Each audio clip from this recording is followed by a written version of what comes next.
En libertad, con Jano García.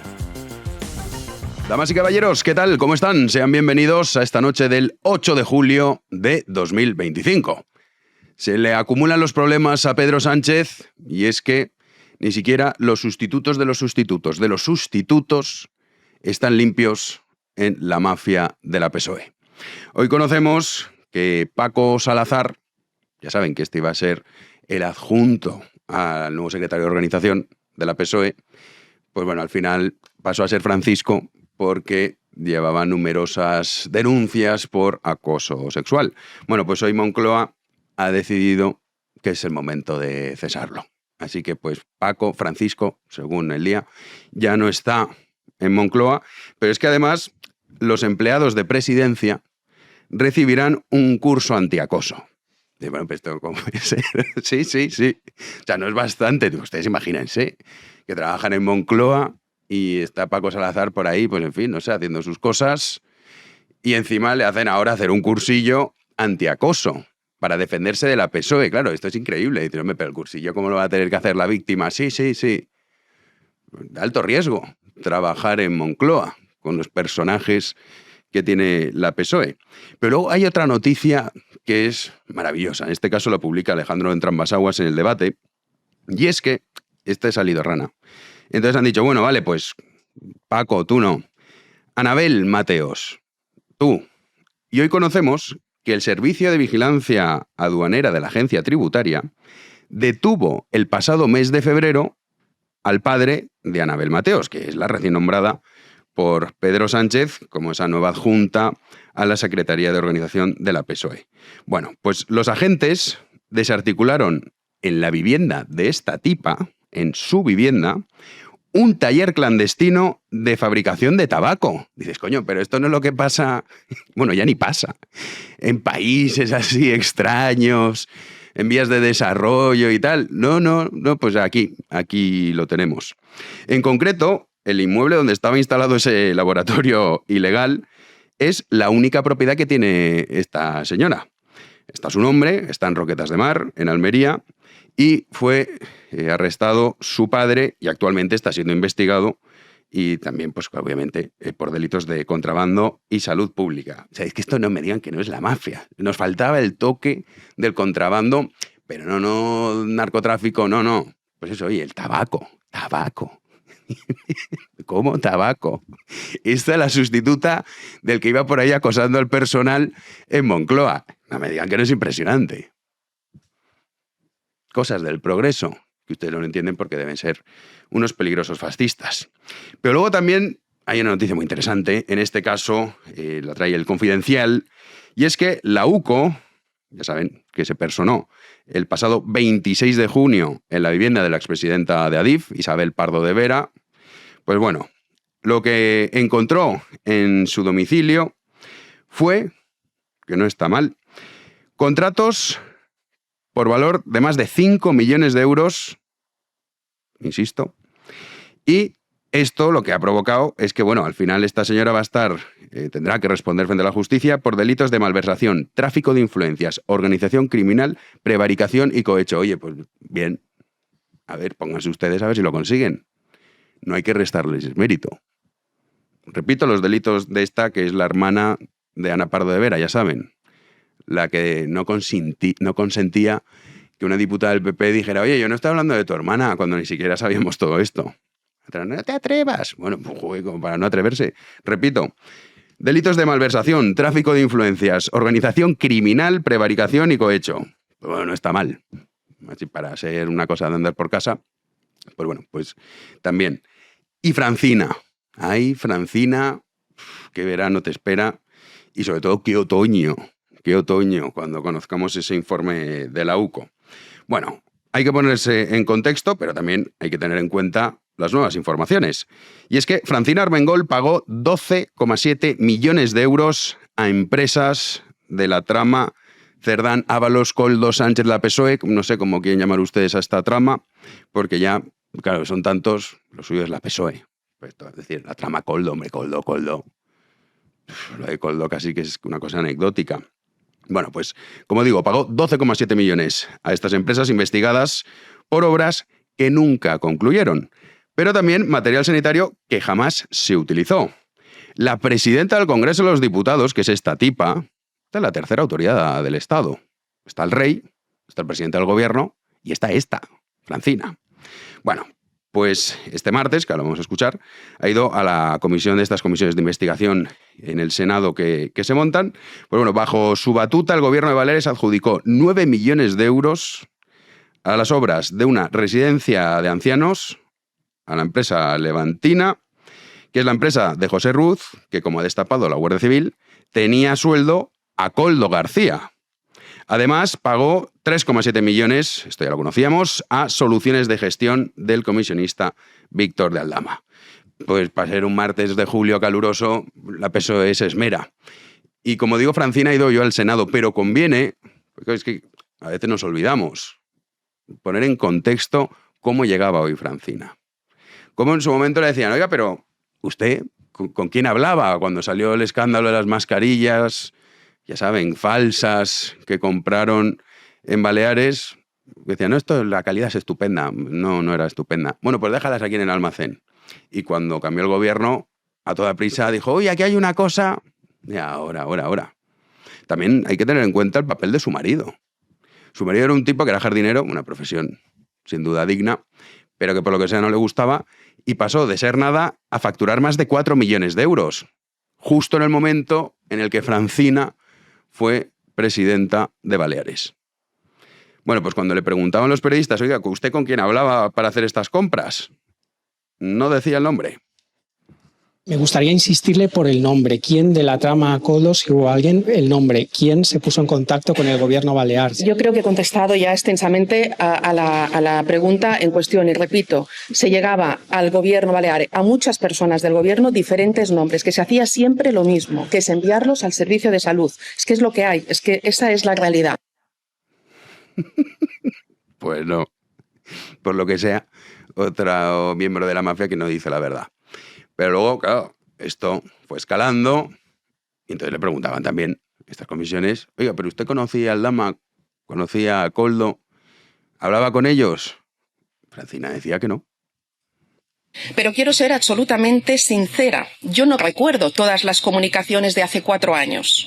Y por eso no descarto que entre esas personas estuviera el señor García. Lo que les puedo descartar con total seguridad y con total rotundidad es que hablara con este señor de la contratación de ninguna empresa. Y lo puedo decir con toda rotundidad porque yo no lo he hecho nunca, con él ni con nadie. A don Víctor de Aldama. ¿Conoce usted a don Víctor de Aldama? No. No ha hablado nunca con él ni nada, ¿no? O sea, no lo conoce. No, nunca se lo han presentado ni conoce quién. No, que no. ¿Quién? ¿Víctor de qué? Es lo mismo que Reyes Maroto, ¿se acuerdan? Decía, reta al señor Aldama, es que tiene un tono muy desagradable, Reyes Maroto, reta al señor Aldama a que demuestre que he tenido conversaciones con él. Y Aldama dijo, pues aquí están los WhatsApps. Y ya Reyes Maroto dijo, bueno, pues me voy a retirar un poco del foco público porque además cada vez que es algo dramático. Pues lo mismo pasó, que no. Y aquí, otra vez, Víctor de Aldama, en esta imagen que tienen ustedes en pantalla, publicaba un WhatsApp de Francina Armengol, que le decía, por cierto, ¿tú sabes si alguien vende mascarillas infantiles? Aldama le decía, te lo arreglo, déjame unas horas. Es para tener una idea de precios, puntos suspensivos. Hombre, para niños será casi regalado. Nadie va a querer hacer negocio con eso. Déjame unas horas, por favor. Y la otra le mandía, solo faltaría, le contestaba Francina y le mandaba el emoticono este del besito con corazón, pensan que ella es muy cariñosa, cariño. Pues esto, ¿no? Para niños, nadie va a querer hacer negocio con eso. Bueno, a ver, Francina o su marido a lo mejor sí. Claro, Aldama incluso tiene hasta un código ético. Dígame, con los niños hacer negocio. Pues hoy volví al Senado y claro, le decían, pero usted nos dijo a todos que no conocía a Víctor de Aldama. Cada información que sale publicada por la UCO, y todavía lo que te queda, Francina, pues es que está usted pillada por todos lados. Dice que no, que ella no mintió, que pues se le falló la memoria. No mentí. No mentí. Cuando vine a la comisión de investigación, este señor, Víctor de Aldama, había salido muchas veces por la televisión. Yo le había visto, como toda España. En ningún momento cuando yo lo vi pensé, a este hombre le conozco, porque no le conozco. Con todo el respeto a sus señorías, ahora pasaremos unas horas juntos. Si a mí dentro de un mes me dicen el nombre y apellidos de alguien que esté aquí, y me dicen, ¿le conoce? Diré no, porque no me lo sé. Pues ahí ya está. Hombre, a ver, esto en el Senado, pues bueno, los medios, lo puedes decir, claro, delante de un juez, yo no sé. Ya deberían ver pues, lo que le ha pasado a Santos. Ya lleva más de una semana en prisión, rodeado de magrebíes, en fin, duro, verano para Santos. Su mujer Paqui va a verle, esto es cierto, esto hay que tenerlo en cuenta.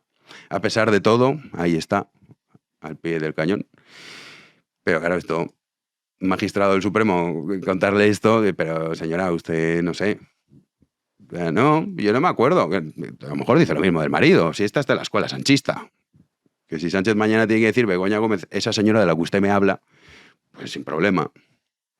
Claro, esto aquí, pues bien. Ahora, insisto, delante de un magistrado del Supremo no le va a salir bien. Que mire lo que le pasa a sus compañeros. No me acuerdo lo típico de una persona que la ves por la tele y no le sonaba de nada a Francina. O sea, lo mismo que a ustedes, que veíamos por la tele a Víctor de Aldama y no sabíamos quién era. Hay una pequeña diferencia, y es que ella le mandaba mensajes diciendo, oye, ¿tú sabes algo de esto de mascarillas infantiles? Pues no sé. No es una pregunta y el besito ese de, por favor, faltaría más, don Víctor. No te voy a molestar. En fin, Francina, que está rodeada y el otoño va a ser divertidísimo para nosotros, para ella no. Pero no se preocupen, porque la PSOE tiene un plan extraordinario y es que ya saben que en esta remodelación que han hecho, pues de momento hay pues gente que ya les digo, pues su padre traficando con tabaco, es que es súper cutre. Hombre, tráficame, pero con un poco de nivel tabaco. Y entonces han dicho, hay que poner un nuevo portavoz. Porque claro, que sea capaz de hacer frente a esta situación y a estos escándalos que estamos conociendo. Y entonces han puesto a una tal Montse Mínguez. ¿Y esta quién es? Bueno, impresionante. Impresionante. Hay que desmentir una vez más que esto no está hecho con inteligencia artificial. Y entonces Montse, que está muy preparada, la situación así lo exige, para hacer frente a todos los casos de corrupción, salía... Decía, voy a estrenarme por todo lo alto, para que vean el nivel. Y decía esto. Me disgusta que se trate a la fruta como un insulto. Seguramente ustedes a mí no me conocen, pero yo vengo de Lleida, tierra de fruta. Vivimos de la fruta. La fruta no puede ser jamás un insulto. Esto ha sido el Partido Popular este fin de semana. Hace una parada, claro, para que nos dé tiempo. Y de este nivel, pues, coño, es un peter. Dices, pues claro, hace una paradilla ahí para que seamos capaces de asimilar lo que está diciendo. Vivimos de la fruta, pero no me vivir del robo. ¿Sino de qué, Montse? Aunque he de confesar, no sé, quizá ustedes pueden aclararme esta duda, y es que a lo mejor, oye, Yolanda Díaz, ahora esta... Y quizá, y a mí se me ha escapado, se ha aprobado algún tipo de ley, por esto de la inclusión y tal, que por ley sí o sí la portavoz tiene que ser alguien con un cociente intelectual menor de 50 puntos, porque si no, no vale. Pues puede ser que sea esto, ¿eh? Si es así, por favor, sáquenos de dudas, porque si no, no se explica. Imagínense, ¿eh? Oye, ¿a quién ponemos de portavoz de la PSOE? Pues yo creo que Montse va a hacer un papel muy bueno, y tan bueno. Así se estrenaba con lo de la fruta. En fin. ¿Y la oposición qué? Pues bueno, uno dice, oye, ¿cómo puede ser que en las encuestas, es que ya hay 350 diputados, no tenga 300, imagínense lo mal que lo están haciendo? Pues el principal partido, el partido más votado de España, al final, que es el Partido Popular, ahora ya saben que vienen de esa asamblea norcoreana, todos ahí aplaudiendo, es fenomenal, y Tellado está, bueno, que se cree que ya no es secretario general del PP, no, que es que él es más que Feijóo, casi como el rey de España, entonces va sobradito por ahí. Y hoy ha ido al programa de Alsina. Y entonces en el programa, porque ya saben que ayer había polémica, decían, oiga, pero usted ha dicho que no va a gobernar en coalición con Vox y entonces repetición electoral. Y entonces ha dicho, me alegro que me haga esta pregunta, pues claro, ya saben que lo había dicho, digamos, a los periodistas, pero de forma privada, no había declaraciones al respecto. Que, en fin, si toda la prensa decía eso, tampoco se desmintió, por lo tanto, porque había que dudar. Pues sí, ha dicho que sí, que oye, el gobierno en solitario, ¿eh? Con Vox nada. Único partido. Acuerdos con Vox sí, pero por lo tanto, Vox en el gobierno acuerdos no. con Vox sí, por supuesto. Pero Vox claro en el que sí. gobierno no. Y creemos que Vox en el gobierno no. Pues ya lo sabemos. Pero claro, hombre, es legítimo querer gobernar de forma en solitario. Hombre, pues sí, yo no conozco a nadie que diga, no, yo quiero gobernar en coalición con 27 partidos. Hombre, no, pues claro, lo suyo es en solitario, es mucho más sencillo todo. El rodillo legislativo, que se llama. Pero para eso necesitas una mayoría absoluta, cosa que no va a tener el PP. Pero sobre todo es la sensación, si uno escucha la entrevista completa, de que Tellado se cree que han sacado 160 diputados, Vox 25, y ya están repartiéndose los ministerios. Dice, oye, mira, no hay ni convocatoria electoral. Punto número 1. Punto número 2, esto ya lo hicieron en las pasadas elecciones. Acuérdense, llevan repartiéndose los ministerios. Y punto número 3, un poco de humildad no estaría más, porque al final, oye, ¿Vox quiere entrar en el gobierno? Pues a lo mejor no le interesa. De hecho, la ruptura de los gobiernos autonómicos es que Vox decía, oye, aquí las encuestas nos vamos para abajo, ¿eh? Quizás mejor desde fuera, pues lo que está pasando ahora con los presupuestos de las comunidades autónomas. Fírmame esto, como pasó por ejemplo en Murcia la semana pasada, que el Partido Popular quería destinar 7 millones a construir viviendas para Menas. Vox dijo, si hacéis esto, no aprobamos los presupuestos. Y con un tuit de Abascal ya salió el PP diciendo, no, oye, es que esto ha sido un error, ¿eh? Esto ha sido un error, no vamos a hacerlo. Bueno, pues a lo mejor es así, pues es mucho más útil. Pero bueno, esto no lo sabemos. Pero estaría bien que a Tellado, que ahora ya está crecidísimo, hizo de la planta noble, que dicen en Génova, ya saben. Porque la planta noble, las otras deben ser indignas, ¿no? Y aquí trabaja, en fin, el populacho, fíjate qué mal gusto. Este no está en la planta noble y al término es repugnante, pero bueno. Estaría bien que alguien de su equipo le dijera, vamos a ver, Tellado, vamos a ver. No has ganado las elecciones con 160 diputados. No solo eso, sino que las anteriores le sacaste 300.000 votos, 300.000 votos, a la PSOE de Sánchez, Santos Cerdán, María Jesús Montero, Monse, que la acabamos de escuchar. O sea, si no has sido capaz de gobernar teniendo enfrente a esta banda, un poquito de humildad. Y decir, madre mía, ¿cómo puedo ser tan malo en mi trabajo, que consiste en que te voten? Y ya repartiéndose ministerios. En fin, esto es lo que tenemos en la oposición. Ahora bien, si llega al poder el Partido Popular, no será por méritos propios. Será gracias a un puñado de guardias civiles y de jueces. ¡Comenzamos!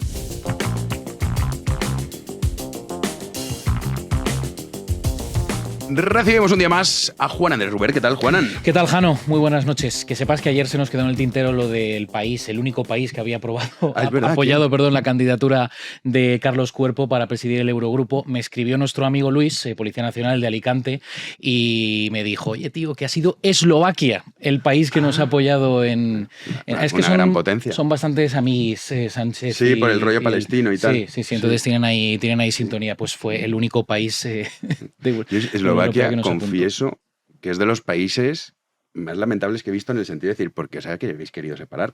Antes era Checoslovaquia. Checoslovaquia, claro. Sí. Pero no, los otros independientes. Para esto. O sea, en fin, Eslovaquia es una cosa... Bueno, no eso, así Eslovenia, que es muy bonito. Eslovenia no está en ninguno de los dos países. Pues Eslovaquia, pero... mejor no vayas. Pero vamos, pues si quieres ir a corroborar lo que estoy diciendo, puedes, pero... Bueno, no pierdes nada. Hemos quedado para eso, para que nos apoye Eslovaquia. Bueno, bien. Bueno, ese es el nivel que tenemos. Y Bruselas, que está ya, claro, o sea, lo de la PSOE ya es internacional. Es que sí, se piensan que en el resto del mundo la gente es tonta y no se entera de las circunstancias, pero es que hasta en Bruselas, y mira que Bruselas, como buen cementerio de elefantes, se toman las cosas con mucha pachorra. Hacen sus cositas y sus chanchullos, y siempre se hablaba de ese escaparate internacional en la Unión Europea que iba a tener nuestro querido presidente del gobierno, y al final resulta que no le creen ni en Bruselas. ¿Te acuerdas? Es que claro, es que es muy fuerte, que en un momento dado se llegó a decir, la prensa de España decía que Sánchez sonaba para presidir la OTAN. La OTAN, tío, ¿te acuerdas? Sí, claro que me acuerdo. Decían, quizás es su salida, decían los politólogos, claro, es que uno dice, yo soy politólogo ya. Cuando te dicen eso como carta de presentación, ya mal, sí. Empieza mal el asunto. Empieza muy mal, sí. Entonces decían que la OTAN. Es que ¿Cómo? viven en un mundo... Es que además siempre, ¿no? Es que Sánchez tiene buena planta, es que sabe hablar inglés, ¿no? Como si eso ya fuera una bula papal para poder hacer lo que te dé la gana. Pero claro, hasta en Bruselas pues ya han visto que no. Y empiezan a ver también que los fondos europeos nos han congelado más de 1.000 millones y ya salió la PSOE diciendo, hombre, no, a ver, esto no es que lo hayamos perdido, es que están congelados, pero ahora hacemos un par de leyes y nos lo dan. Y ya está. Cuando salga de los fondos europeos, que esperemos que ya no esté Sánchez en el gobierno, pues encima es un pastizal. Va a ser para flipar, o sea. Es un pastizal, sí. Vamos con Bruselas. Sí, Bruselas, que ha dicho que, oye, que la corrupción aquí en España pues empieza a notarse. Ha publicado un informe, evalúan a los distintos Estados miembros y digamos que España pues no ha salido muy bien parada, porque alerta la Unión Europea del alto riesgo de corrupción en nuestro país y concretamente menciona el caso PSOE. La Comisión Europea se ha hecho eco en su informe sobre la salud democrática de los Estados miembros de todo lo que rodea a este caso. Ha sido en una evaluación sobre España que recoge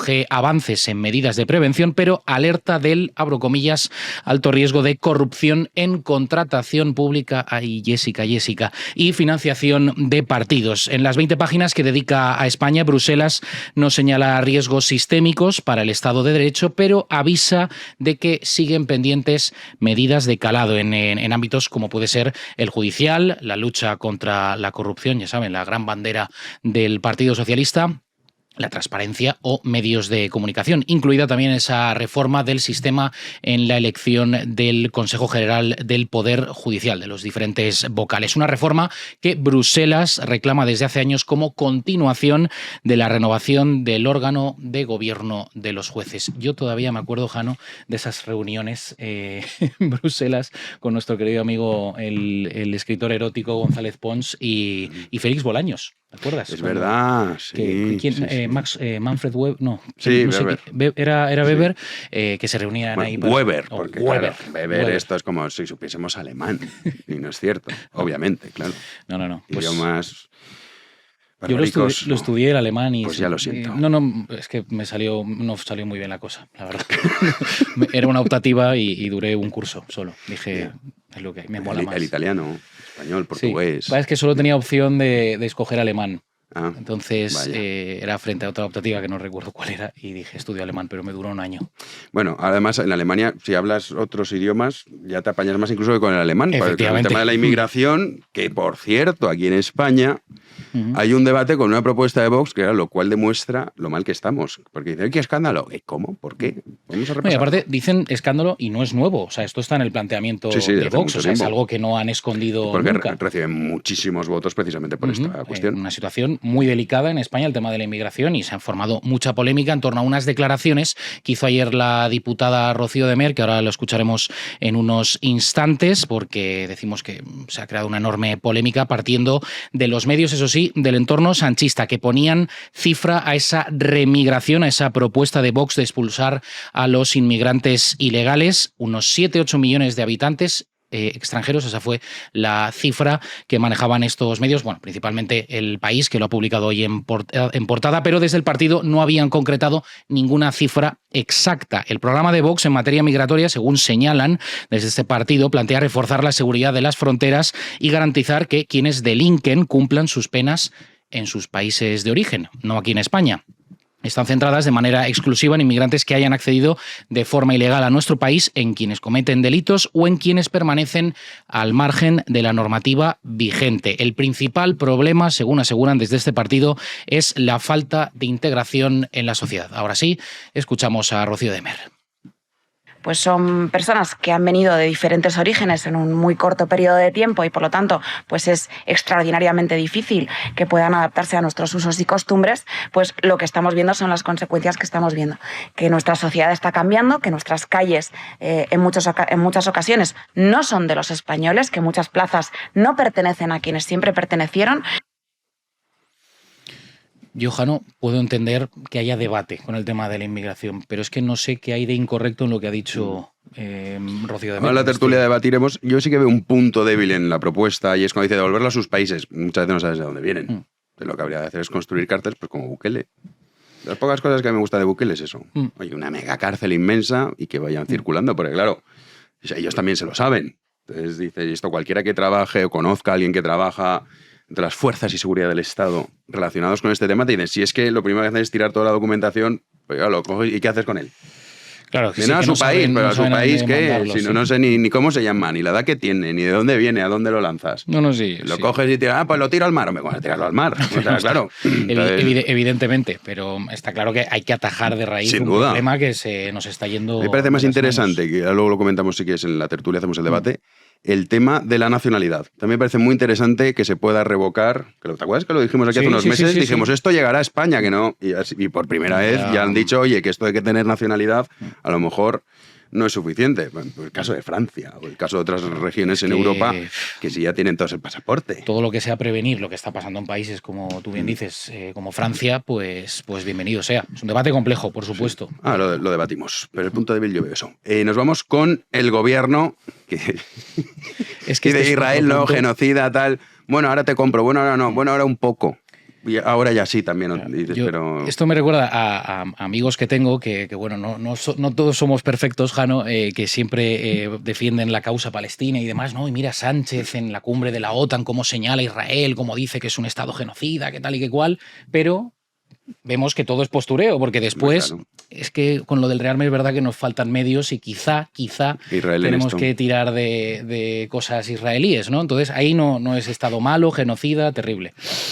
La PSOE. La PSOE en estado puro. Pero claro, es que eso lo compra mucha gente, esta mercancía averiada. El gobierno ha dado marcha atrás en su postura oficial y autoriza al Ministerio de Defensa a comprar material militar a Israel, como lo oyen. Un cambio de postura que ya no sorprende a estas alturas, ¿no? Pese a haber anunciado meses atrás el bloqueo de estas operaciones. La decisión se enmarca dentro del ambicioso plan de rearme español, que contempla una inversión de más de 28.000 millones de euros hasta el año 2035. Reconocen en el texto que la industria nacional, nuestra industria, no dispone actualmente de la suficiente capacidad para fabricación y suministros de los sistemas requeridos.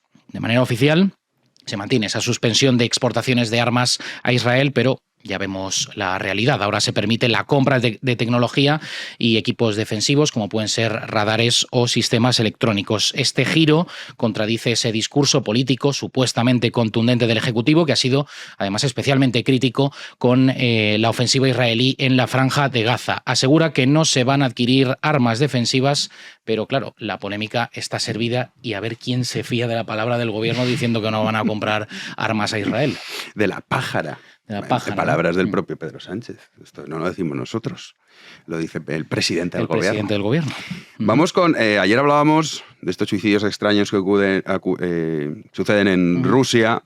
Bueno, pues la lista... ¿Se han tomado la molestia el debate, creo? El debate, sí. El debate en hacer la lista de a ver cuántos van. Y no son pocos, ¿eh? No son pocos porque estamos hablando de más de medio centenar de suicidios, de muertes en extrañas circunstancias que además se han acelerado desde el inicio de la invasión rusa en Ucrania. Oligarcas, ministros, gente afín a Putin, pues, o que han acabado mal, lo que sea, pues de repente... China es más sofisticada. Sí. Por ejemplo, Jack Ma, ¿te acuerdas que hubo una época de... ¿Dónde está Jack Ma? Pues dijo... Hizo unas declaraciones que no gustaron. Dijeron, a ver, Jack Ma, te vamos a reeducar un poco. No, pero que soy el de Alex... Me da igual. Nos da igual. Sí. Son más en eso, pues en fin. Sí, se le ocurran más. Pero bueno, tampoco se cortan en Rusia, ¿eh? Que igual no son sofisticados, pero dicen, sí, no. Vaya, uy, qué mala suerte. Mis condolencias, mandaríamos unas flores y ya está. ¿Y si eso? Asunto apañado.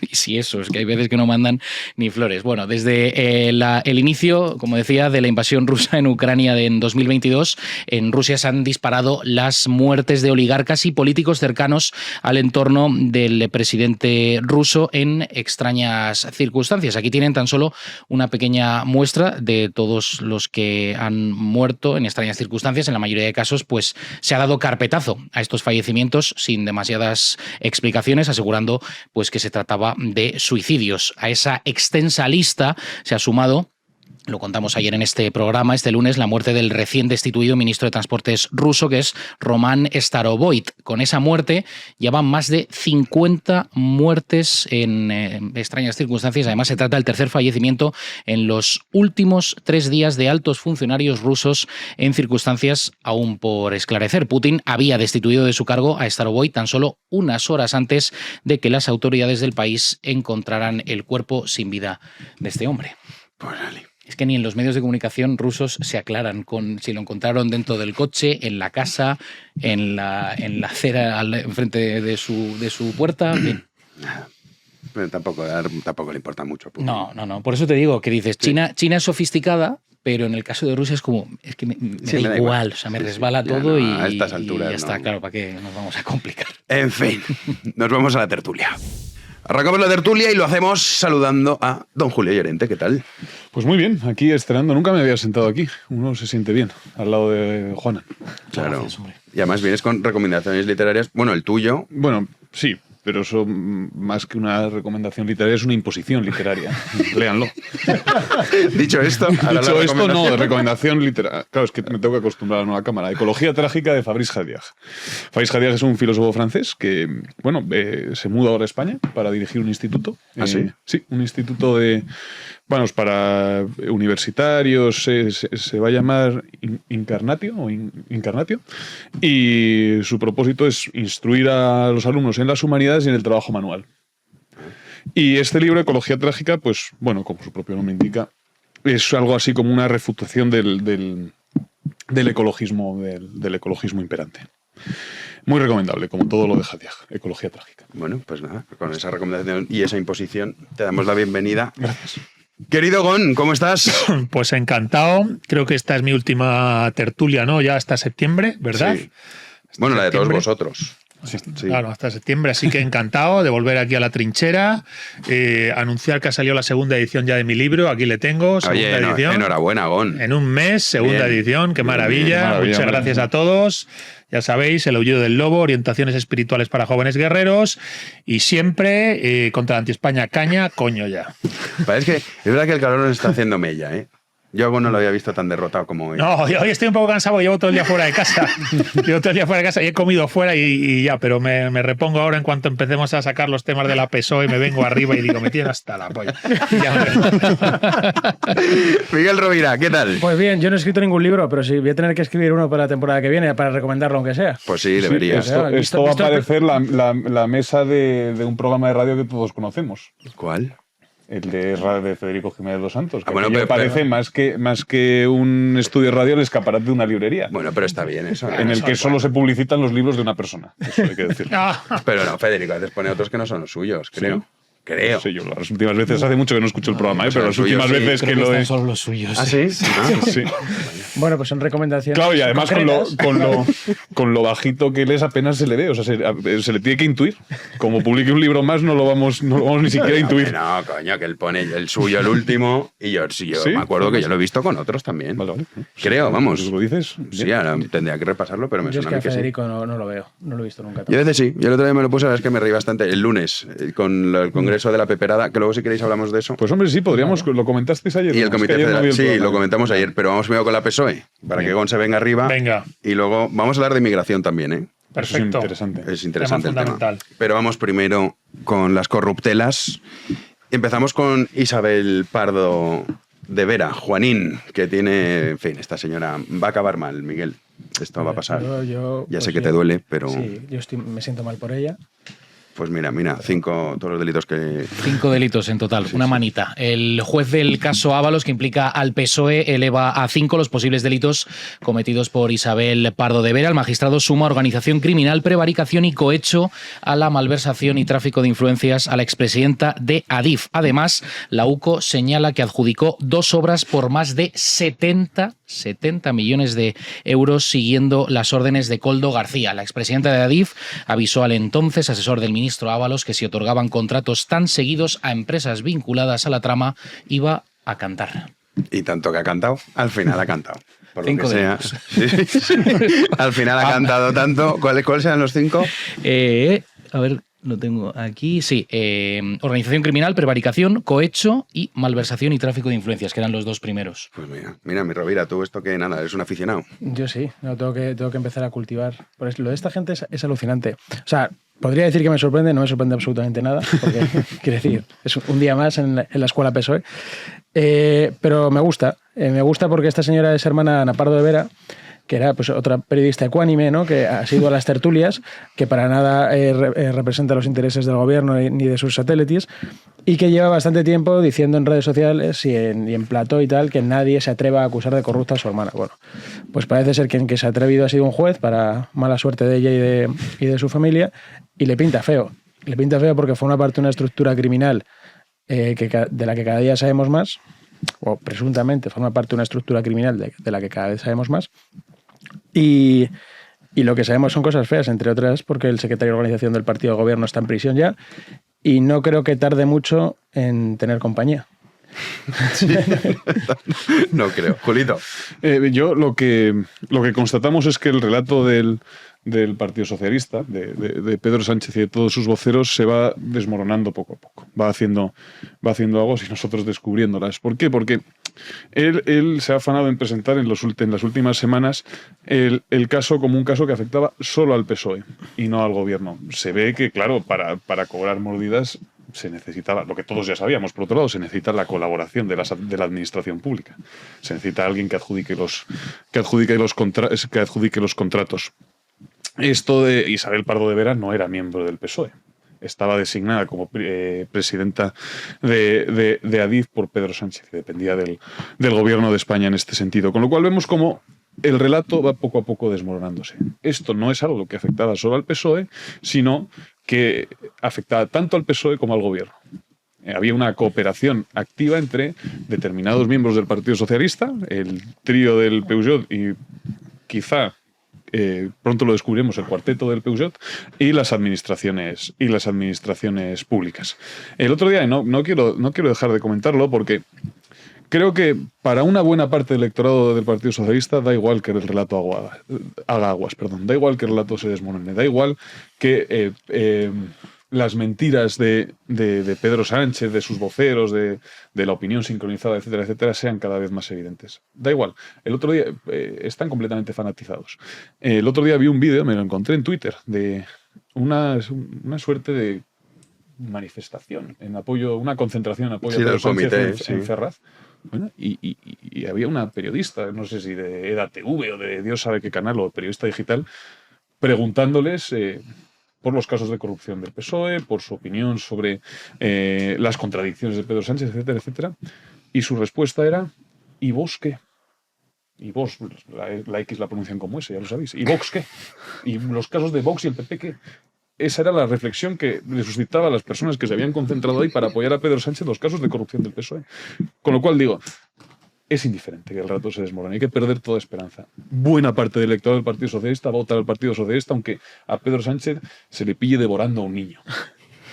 Devorando así, comiéndolo, degustándolo. Como Saturno. Aunque a alguien le sorprenda devorando a un niño, habrá gente que siga votando en aras de detener el avance de la ultraderecha. Sí, esto es verdad.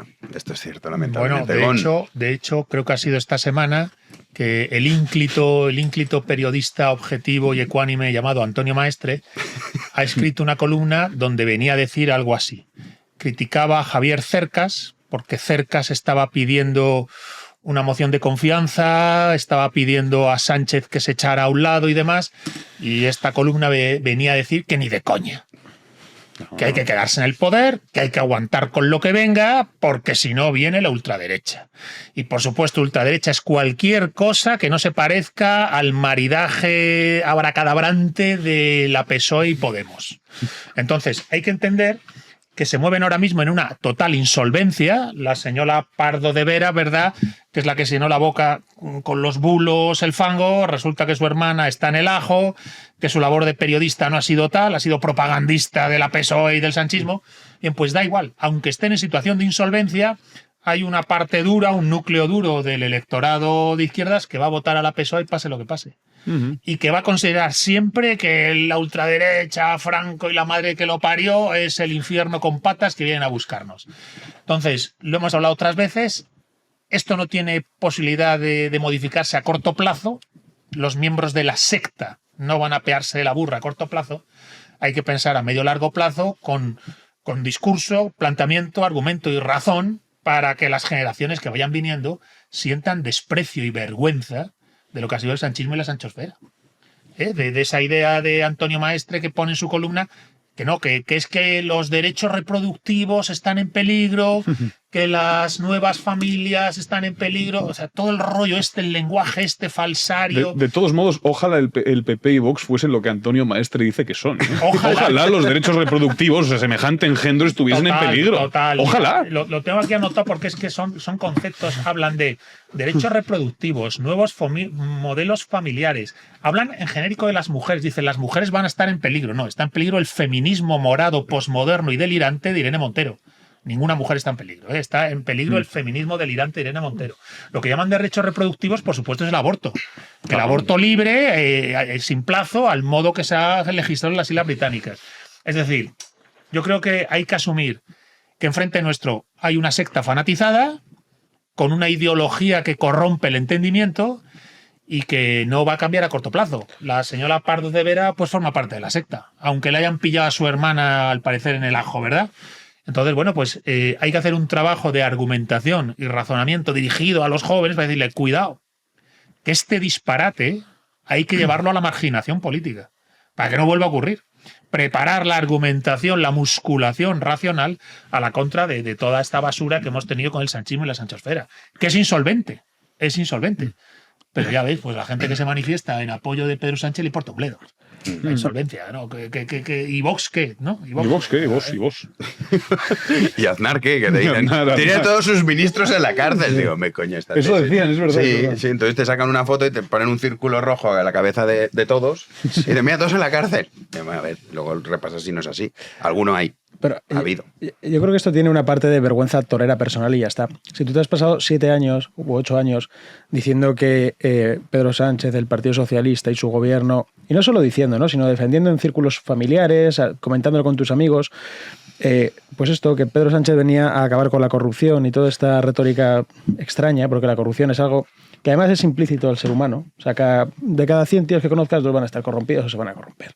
Si no más, ¿no? Entonces, esto que además es una filfa, tiene algo de orgullo personal. Es decir, las personas que se han dedicado todo este tiempo a defender a Pedro Sánchez y sus medidas no pueden, o sea, reconocer ante el resto que estaban equivocadas. Tiene algo de orgullo personal. Esto es algo que decía Bezmenov muy bien en una entrevista en 87, que recuerdo casi siempre, ¿no? Entonces tiene algo de orgullo íntimo el no querer reconocer que te has equivocado, porque además, según se sabe, Cerdán, por ejemplo, cuando compró su parte de la sociedad, esta con la que se adjudicaban los contratos, exacto, esto fue en el año 2016. En el año 2016 todavía quedaban 2 años para que Rajoy se fuera por la moción de censura para luchar contra la corrupción. ¿Quién era Cerdán? El que estaba muriendo la almohada de Sánchez.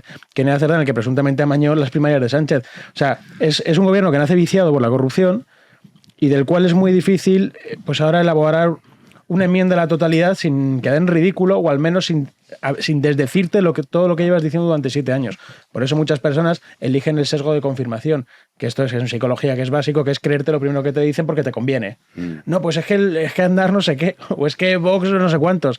No, o sea, no te hagas trampas al solitario. Hay que decir, lo mejor es ser honesto con uno mismo y decir, oye, pues esto es así o esto es de otra manera. El problema es que hay mucha gente fanatizada para la cual la verdad no tiene ningún sentido. Mira, simplemente, perdona. No, ya está. La última vez que estuve aquí lo dije, esta misma columna que ha escrito este señor, Maestre, o esta misma mujer, Pardo de Vera, lo hemos dicho aquí muchas veces.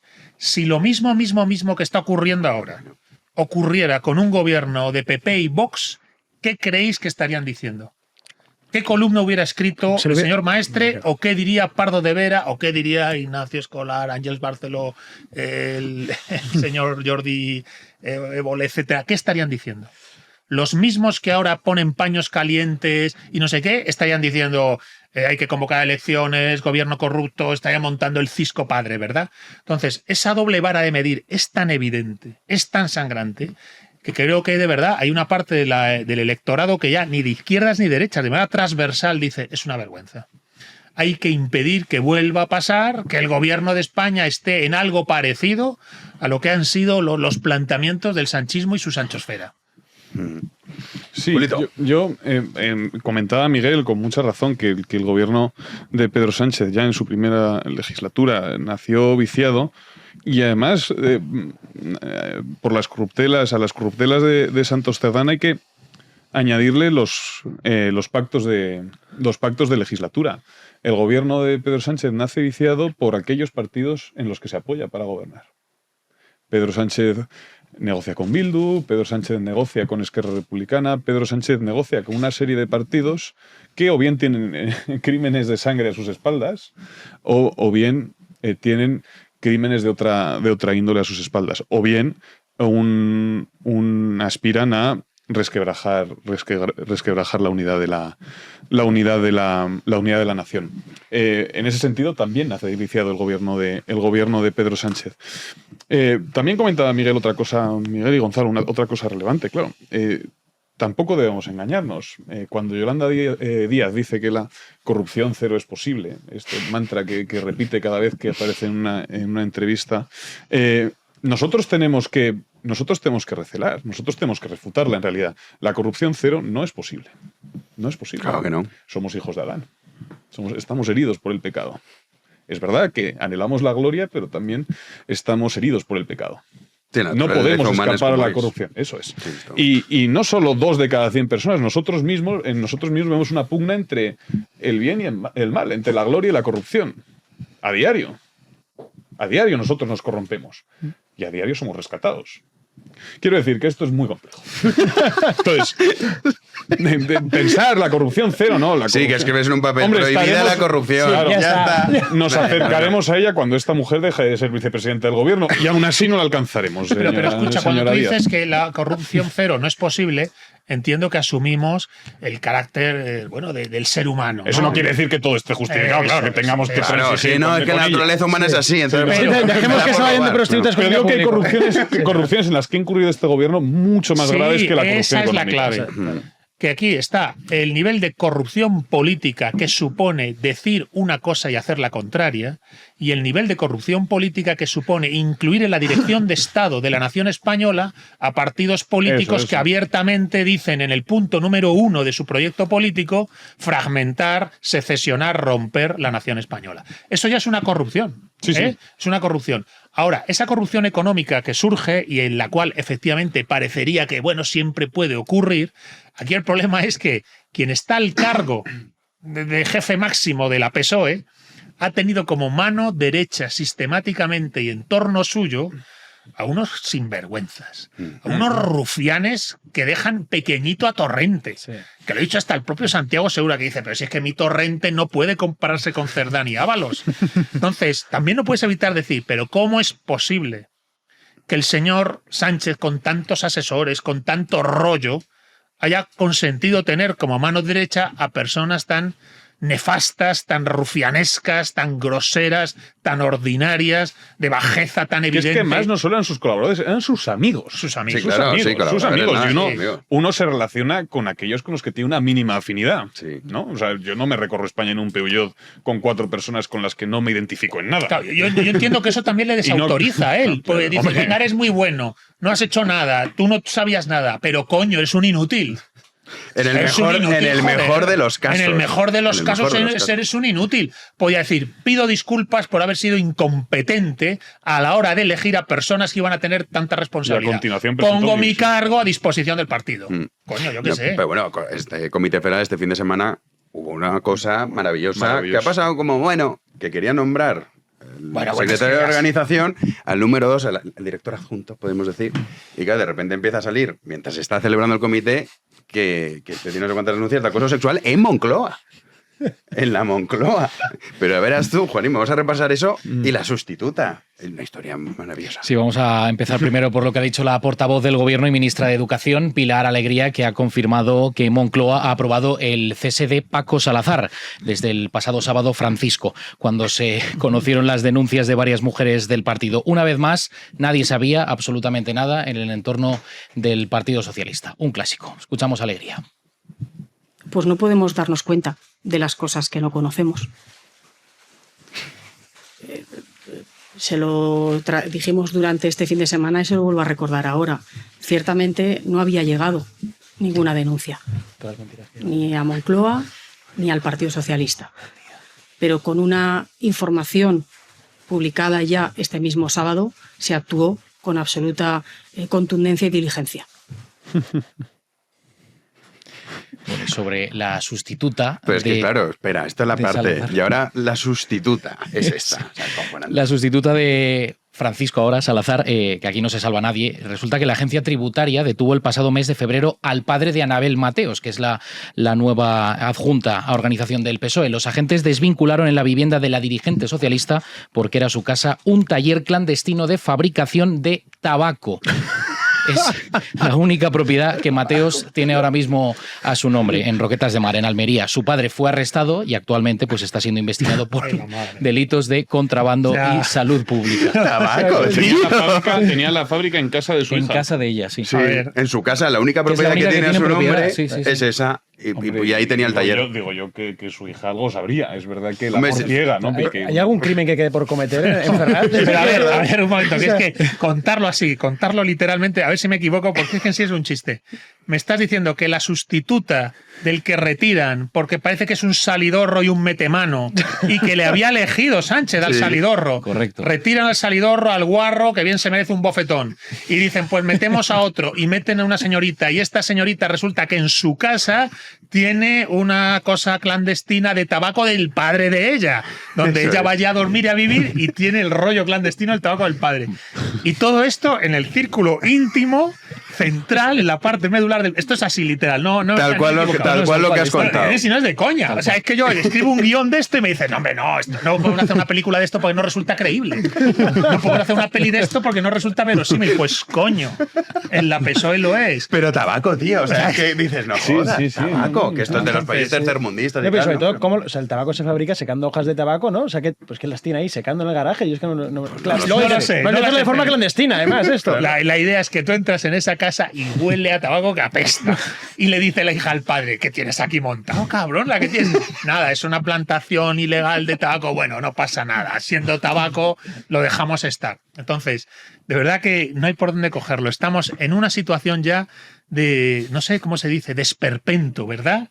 Del esperpento de Valle Inclán, como costumbrismo, lo hemos dicho a veces, ¿no? Costumbrismo naturalista, bizarro, hispánico, coño ya. Pero elevado. Elevado a la potencia. Es que ni siquiera Valle Inclán era esto, joder. Luces de Bohemia y tiene mucho más sentido que esto. Sí, pero al final, hay que inventar no un es nuevo serio, término.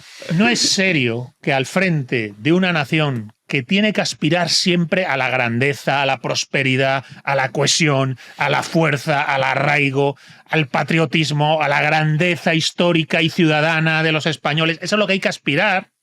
Tenga como gobierno esta banda. Y ahora que al otro lado de la trinchera te digan, esto es una banda, pero cuidado que viene Leovigildo, Recaredo, Torquemada y la ultraderecha.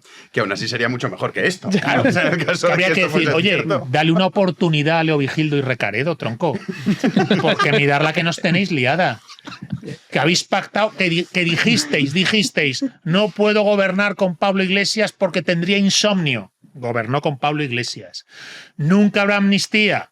amnistía. El delito de sedición, hay que revocarlo, me parece que es para estar a la altura de Europa, ¿verdad? Nos contaron esa película. Y por la convivencia. Por la convivencia. Y te salen los separatistas y dicen, ni convivencia ni leches.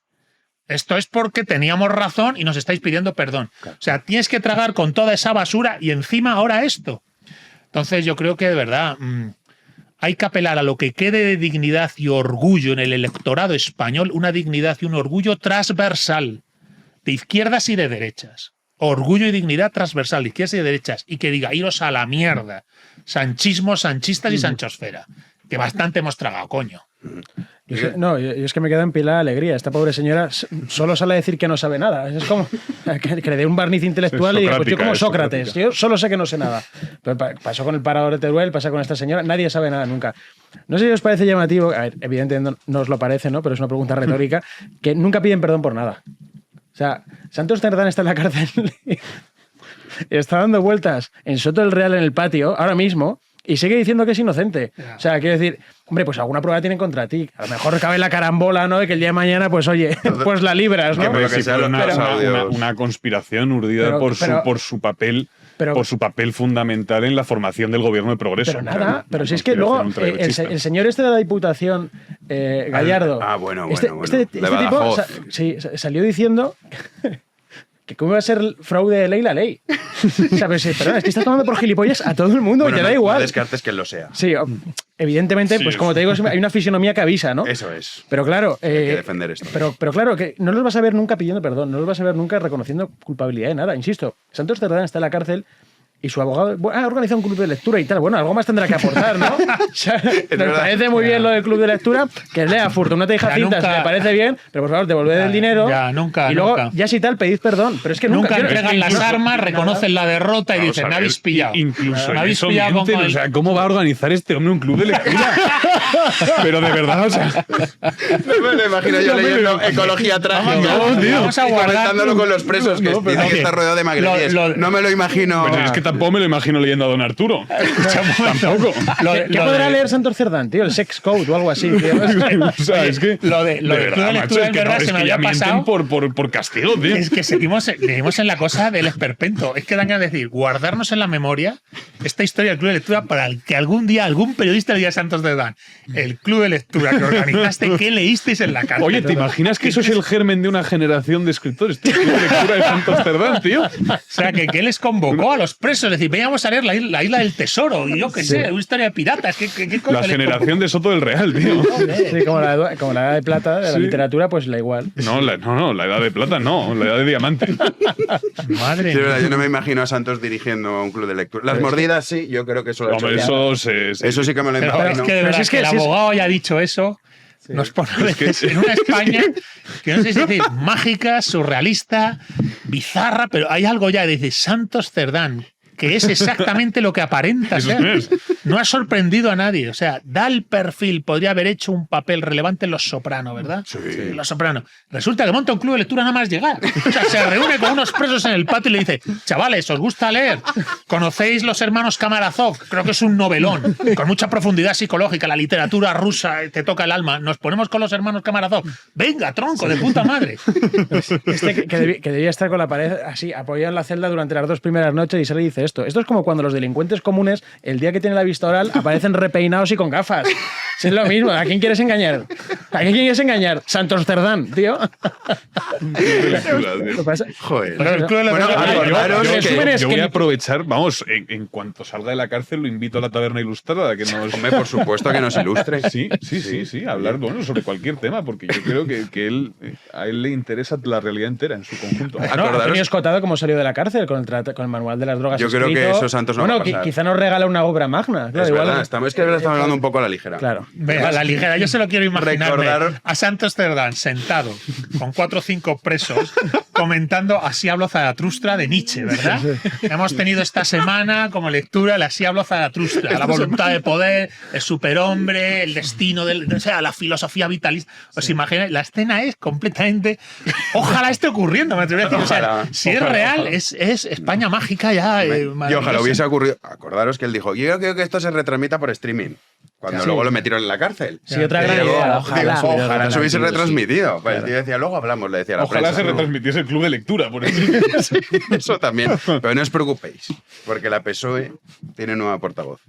¿La habéis escuchado? Ah, ya Pilar Alegría. No, porque sí, ahora es del gobierno. Del gobierno. Exacto. Claro, esta Pilar es de la Alegría PSOE. es portavoz de Moncloa Han y dicho, Era antes oye, Esther Peña. Esther Peña. Eso es, sí. Que también olvidada, incomprensiblemente, no. Sí, no me lo explico. Yo tampoco. Pues No me bueno, explico. han dicho, la situación está mal, claro, tú imagínate la PSOE, oye, ¿qué hacemos? Madre mía, la que nos está cayendo, madre mía, lo que nos espera. Les han dicho, pues vamos con todo. Monse, nueva portavoz. Es que Este ha sido su estreno. Estar en la primera línea del frente, como diría Gonzalo, es complicado. Entonces, cada cierto tiempo en la PSOE pues tienen que renovar. Hay nueva portavoz en Ferraz, Montse Mínguez, que ya ha ofrecido ruedas de prensa e intervenciones en la sede del partido. En Ferraz, Mínguez ha sido elegida como nueva portavoz del partido tras ese comité federal del PSOE celebrado el pasado sábado, convocado por el gran líder, el capitán Pedro Sánchez. Escuchamos a Mínguez. Me disgusta que se trate a la fruta como un insulto. Seguramente ustedes a mí no me conocen, pero yo vengo de Lleida, tierra de fruta. Vivimos de la fruta. La fruta no puede ser jamás un insulto. Esto ha sido el Partido Popular este fin de semana. Joder, qué nivel. Bueno, esta también se ha cultivado en algún club de lectura. Qué duro, ¿verdad? Seguramente está pasando recomendaciones literarias a Santos para el club. Bueno, lo hemos dicho otras veces, está rota la selección de las élites. Está rota la vía a través de la cual los mejores, los más profundos, los más sabios, los más generosos, los más nobles llegan al gobierno. O sea, la pirámide platónica, ¿verdad? La pirámide platónica de seleccionar a los sabios, a los nobles, para que estén al frente de la sociedad, esto está roto. Es una pirámide invertida. Es una pirámide invertida donde la necedad, la mediocridad, yo no sé, la vileza incluso, ¿no? Con estos rufianes de Ábalos y Cerdán, etcétera. Entonces esto es un desastre, por favor. ¿Qué coño de comentario es ese? Joder, yo estaba pensando cómo glosarlo y digo, que se glosa solo, ¿no? Hay que ponerse en el contexto. Es, Monse, te elegimos a ti, Monse contenta. Sí. Y ahora diciendo, por fin, ha llegado, después de tantos años, ha llegado mi oportunidad. Tú dices, bueno, voy a preparármelo bien. Se supone, esto es como todo en la vida, ¿no? La primera vez te lo curras más, tal. Y sale, y lo mejor que se le ocurre es esto, tío. Decir que es de Lérida. Ya está. Sí, bueno, ustedes quizá no me conocen. Y que es claro, de fruta. Afortunadamente hasta el día de ayer no, pero ahora ya sí. Claro, claro. Perdón. No, no voy a aportar absolutamente nada. Simplemente decir que esta señora le hizo una entrevista por la calle y metía unos berridos de época. O sea, además tiene esa fisionomía de madre quejica de Lampa, ¿sabes? Muy característico que yo creo que nos va a dar momentos de gloria. Yo le vi en una... Has dicho madre quejica de Lampa. Sí, fisonomía de madre quejica de Lampa. Oye, yo te doy la enhorabuena porque me parece súper ingenioso el comentario. A ver, tengo un don parejo putezo. No, pero en serio, esto es así. Y pues por supuesto, no son los lápices más afilados del estuche y demás, tienen muy poca paciencia, porque han estado acostumbrados a estar constantemente rodeado de palmeros y tal. ¿Y qué ocurre? Cuando le ponen un micrófono en la boca, detonan, implosionan como una palomita. Y el otro día, no sé si fue Bertrán que le hizo una entrevista, no sé si lo habéis visto. En Dongo, sí, que se puso a berrearle. Unos gritos. Digo, Sí, ¿pero esto qué es? Sí. Pues nada, bueno, oye, pues un día más elevando el nivel, ¿no? Es verdad que esto resulte de un periodo de reflexión. Claro, es que esa es la movida. Uno siempre se imagina encerrándose, pidiéndole a su novio que la deje le deje tranquila un rato, que se va a encerrar en su cuarto a preparar la intervención del martes en Ferraz. Y se va ahí cogitando. Fue ayer, salió ayer. Esto fue ayer. Vale. Ayer, sí. Pues el lunes, oye, que me estreno y tal, voy a encerrarme un rato a pensar. Voy a consultar bibliografía y tal para ver por dónde... Los libros favoritos de Santos. Claro, voy a escribir un poco, tal, me voy a dar un paseo luego... Y que el resultado sea este. Claro, es que esa es la movida. Que este sea el mejor fruto que puede ofrecerle al cielo. Claro, porque dirías, no, es que mira, va borracha o está drogada. Bueno, pues dices, oye... No, esto está meditado, Claro, o sea, está preparado. Ha salido de casa diciendo, esto mola. ¿sabes? Sí. Bueno, yo creo que es evidente que... Voy a sorprenderles con una reflexión. Que el nivel es bajísimo, que la mediocridad que arrastramos... Supongo que desde hace mucho tiempo, pero yo recuerdo ya con ZP, ¿os acordáis las ministras que tenía ZP, verdad? Nos acordamos de él también. Sí. Y él mismo. Entonces, llevamos como 25 años de turra progresista, de mediocridad rampante, de ruptura del canal o embudo que permite decantar a los mejores y al mismo tiempo a los más nobles al frente de la sociedad en una cosa de tan alta responsabilidad como estar al frente del gobierno de una nación. que de verdad se hace ya cansado. Sí, hay que pasar página de esta basura, cansada, hay que pasar página ya de este ciclo. Esto es cierto. Hay que hacer lo que fuera para conseguir pasar página de toda esta farfolla que hemos tenido durante estos casi 20 años y que venga una generación con ambición política en el sentido noble de la palabra ambición. De quiero lo mejor, lo más grande, lo más noble, lo más poderoso, lo más próspero para mis ciudadanos, para los españoles, de arraigo en nuestra historia, de orgullo de estar juntos. Entonces, nada de esto está presente. Nada de esto está presente. Entonces, al final, bueno, pues te queda, por un lado, desesperar un poco, rabiar, pero saber que esto declina. O sea, lo que estás viendo es el fin de un ciclo. Sí. Y saber que tiene que meterse la semilla y el fuego para que surja lo contrario, coño. Es decir, una generación de españoles que diga queremos en el futuro radicalmente lo contrario a lo que hay ahora. Y este querer es transversal a izquierda y derecha. Ya sea si va a gobernar la izquierda, ya sea si va a gobernar la derecha, tiene que estar en las antípodas de lo que hemos mamado con el sanchismo, la sanchosfera y la madre que los parió. Sí, vamos, que sean políticos que no se sirvan a sí mismos, sirvan a los españoles. Políticos que sepan que su mando no es dominio, sino servicio. Políticos que tengan la vocación de procurar el bien común. Que eso, conciban su oficio como una vocación al servicio de los demás. Tan esencial a todos estos, a Zapatero y a sus ministros, a Pedro Sánchez y a sus ministros, tan esencial a ellos, digo, como la estulticia es la solemnidad. Porque recordemos, por ejemplo, aquel adagio zapateril según la cual la tierra no pertenece a nadie sino al viento. Y claro, son gilipolleces bobo solemne, que ellos solemne. Revisten de solemnidad. Monse Mínguez nos habla con solemnidad. Hace una parada y todo para que seas capaz para que percibamos su cabilación. Sí, oye, que estoy cavilando. Y Sánchez también lo hace. Sánchez también valoren Sánchez, sí. No es como quien gasta una broma, tal. No. Ellos te hacen ver que están ejercitando el magín. Entonces digo, hombre, yo la estulticia la puedo tolerar, pero la solemnidad no. O sea, la solemnidad en estos casos, hombre, en un acto académico, sí, la solemnidad. Sí, funeral, oye, en el sermón de un cura, pues oye, perfecto, que tampoco hay que pasarse, pero en el sermón de un cura, pero aquí, cuando tu reflexión consiste en que la fruta hay que respetarla. En que hay que respetar la fruta. que es de Lérida. Pues hombre, tomémonos a nosotros mismos un poco menos en serio. Un poquito más a broma, ¿no? Hombre, a ver, es que si no, Miguel. Yo creo que está todo dicho. Vale, pues vamos con la tercera autoridad del Estado. Es que pensaba que ibas a decir algo. No, es que iba a recordar la frase de Zapatero, pero se me ha adelantado. La de la tierra. Eso, sí, que la todo, tierra pertenece al viento. Y que todo solemne y todo cursi esconde un cabrón. Generalmente. Sí. Bueno, no ZP ha sido evidente. Por no decir una cosa peor. Sí, decían Bambi en su momento, ¿te acuerdas? Sí, Bambi criminal. Vamos con la tercera autoridad del Estado, el nivel GON. Elevamos. Sí, Francina, que madre mía, lo que le espera a Francina no va a ser fácil. Juanín. No va a tener unas semanas fáciles. La presidenta del Congreso de los Diputados, Francina Armengol, que ha pasado de nuevo por la comisión de investigación en el Senado por el caso Koldo, consideran que mintió en su primera declaración al decir que no conocía a Víctor de Aldama, pese a esta captura de pantalla que vamos a ver en pantalla, valga la redundancia, conversación con el propio Víctor de Aldama, hablando de precios, mascarillas para niños, etcétera, etcétera, y con emoticonos. Después, otra vez en el Senado, que ha sido hoy, ha señalado que ella no mintió en ningún momento. Simplemente Armengol dice que no recordaba su encuentro con Aldama, pese a esos mensajes también, pero que fue en calidad de asesor de Air Europa. No mentí. Cuando vine a la comisión de investigación, este señor, Víctor de Aldama, había salido muchas veces por la televisión. Yo le había visto, como toda España. En ningún momento, cuando yo lo vi, pensé, a este hombre le conozco, porque no le conozco. Con todo el respeto a sus señorías, ahora pasaremos unas horas juntos. Si a mí dentro de un mes me dicen el nombre y apellidos de alguien que esté aquí, y me dicen, ¿le conoce? Diré no, porque no me lo sé.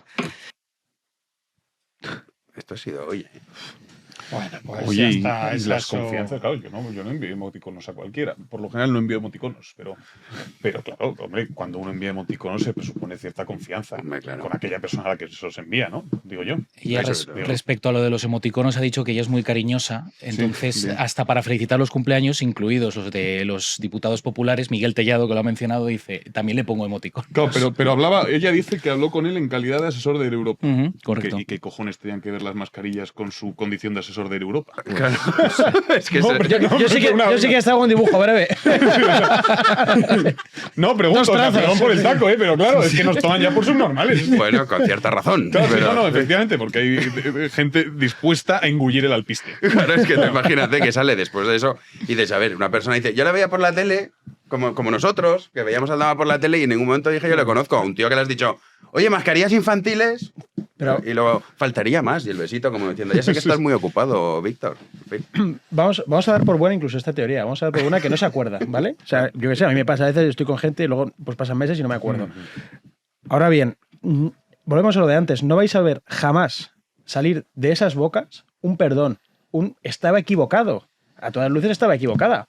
A todas luces estaba equivocada. Entonces, porque sí lo conocía. Entonces, la pregunta es, ¿cuánto tiempo más va a aguantar toda esta gente pudriéndose ahí? ¿Y qué se van a llevar por delante? Y están imputados todas las personas del círculo cercano al presidente, cuando no en prisión. La tercera autoridad del Estado está al caer. ¿Cuánto más va a durar esto? ¿Cuánto más van a estar agarrados, encaramados a las cortinas hasta que empiecen a caer cosas más severas? Hasta que por delante se lleven pues cuestiones a las que no presten atención, cuestiones que sí afectan a la vida del día a día, porque estén preparándose sus juicios o porque estén en huida y desbancada y necesiten aferrarse a cosas, a cuestiones mucho más importantes de las que ya están para sobrevivir literalmente en libertad. Yo creo que todavía queda mucho por pudrir. Yo creo que todavía no hemos llegado a la República de Weimar. Todavía hay muchísimo más en lo que ejercer la decadencia. La escenita esta pues ya tiene su trago. Sí. Tienes que aguantar que diga que no se acuerda, que es que habla con mucha gente y esa va a ser su argumentación y ya no la puedes sacar de ahí. Y si incluso lo das por válido, como tú dices, tienes que decir, manda huevos.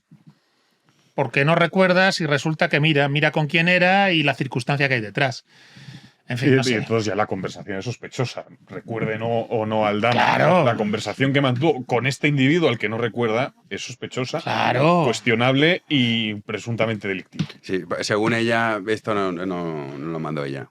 O sea, es fake news. Pues como cuando Pedro Sánchez decía que eso no decía Pedro Sánchez del presidente del gobierno, sino que lo decía Pedro Sánchez. Pues Oye, pero ¿hasta qué punto te pueden tomar por gilipollas? Yo creo que es casi infinito. Sí, tiende al infinito. Y el marido de Armengol, hay que recordar que pasa de la noche a la mañana de nada a facturar más de 4 millones de euros con su empresa al momento en el que ella entró a gobernar en Baleares. Que se nos olvida. Pues soy americano. Sí, pero bien sin robar, sin mi dinero. O sea, pues ahí sí, tienes la mano invisible, Jano. Sí, pues, bueno, esta es muy visible. En este caso son manos. En este caso manos. Es un garfio. La garra invisible. Muy visible, sí.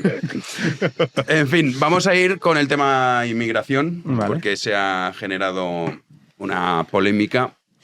Y hay debate, porque hay cosas que yo no sé. Coincido en esto con Julito, que lo hablamos ahora en privado, pero lo hablamos ahora en la tertulia. Sí, porque hay debate con la propuesta de Vox, que ya era conocida, solo que ha saltado a algunos medios de comunicación y de ahí toda la polémica de expulsar a los inmigrantes ilegales. Enorme polémica con este asunto, partiendo de esos medios del entorno sanchista, principalmente la portada que ha publicado hoy El País, que ponía en cifra esa reemigración, que es el término que emplea Vox, y la cifra que se concretaba era de 7-8 millones de habitantes extranjeros en España. Pero desde el partido no se había concretado ninguna cifra. De hecho, el programa de Vox en materia migratoria, según señalan, plantea reforzar la seguridad de las fronteras y garantizar que quienes delinquen cumplan sus penas en su país de origen. Pues así está el tema. Miguel. Con el tema de la inmigración, yo creo que ni siquiera es una cuestión de números, al menos en este caso. Hay muchas otras cosas en las que hay que ponerse de acuerdo antes. Vamos a ver. ¿Estamos de acuerdo en que la inmigración ilegal es ilegal? Porque hay mucha gente que no está de acuerdo en esto, en esta evidencia, ¿no? ¿Estamos de acuerdo en que la inmigración ilegal, los inmigrantes que han entrado de forma ilegal han de ser deportados? Sí. ¿Estamos de acuerdo en que hay inmigrantes que están de forma legal, que han hecho del delito su forma de vida? Sí. ¿Estamos de acuerdo en que esos inmigrantes deben ser deportados? Estoy de acuerdo. ¿Estamos de acuerdo en que hay comunidades de inmigrantes ilegales y también legales que han generado pues miniguetos o sociedades paralelas en lugares de Europa donde se han asentado? Sí. ¿Estamos de acuerdo en que la inmigración ilegal, también la legal, incluso los grandes desplazamientos de personas provocan unas consecuencias que no solo tienen que ver con la convivencia o con la seguridad, sino también con la economía, como por ejemplo la tensión del mercado de la vivienda o como pueden ser la devaluación de los salarios? Pues sí. ¿Estamos de acuerdo en que el derecho positivo, que es algo de lo que hace bandera el Partido Popular, puede cambiarse? Por supuesto, por eso es derecho positivo, porque parece ser que todo lo que está aprobado por ley es definitivo. El Partido Popular dice que hay que regularizar a todo el quien entra, porque hay medidas legales para ello. Bueno, pero a lo mejor hay otras medidas de sentido común que indican que hay que remar hacia otro lugar, ¿no? Entonces, esto, que es algo de sentido común y que comparten muchas personas, incluso inmigrantes legales y personas que ni siquiera votan ni a Vox, ni al Partido Popular, ni a opciones, vamos a decirlo, de no izquierda, o al menos de no izquierda en el sentido clásico, de no izquierda en el sentido clásico, comparten estas premisas. Donde se genera un debate es en la política, donde solo un partido defiende esto. Entonces, hay un choque ahí con la realidad.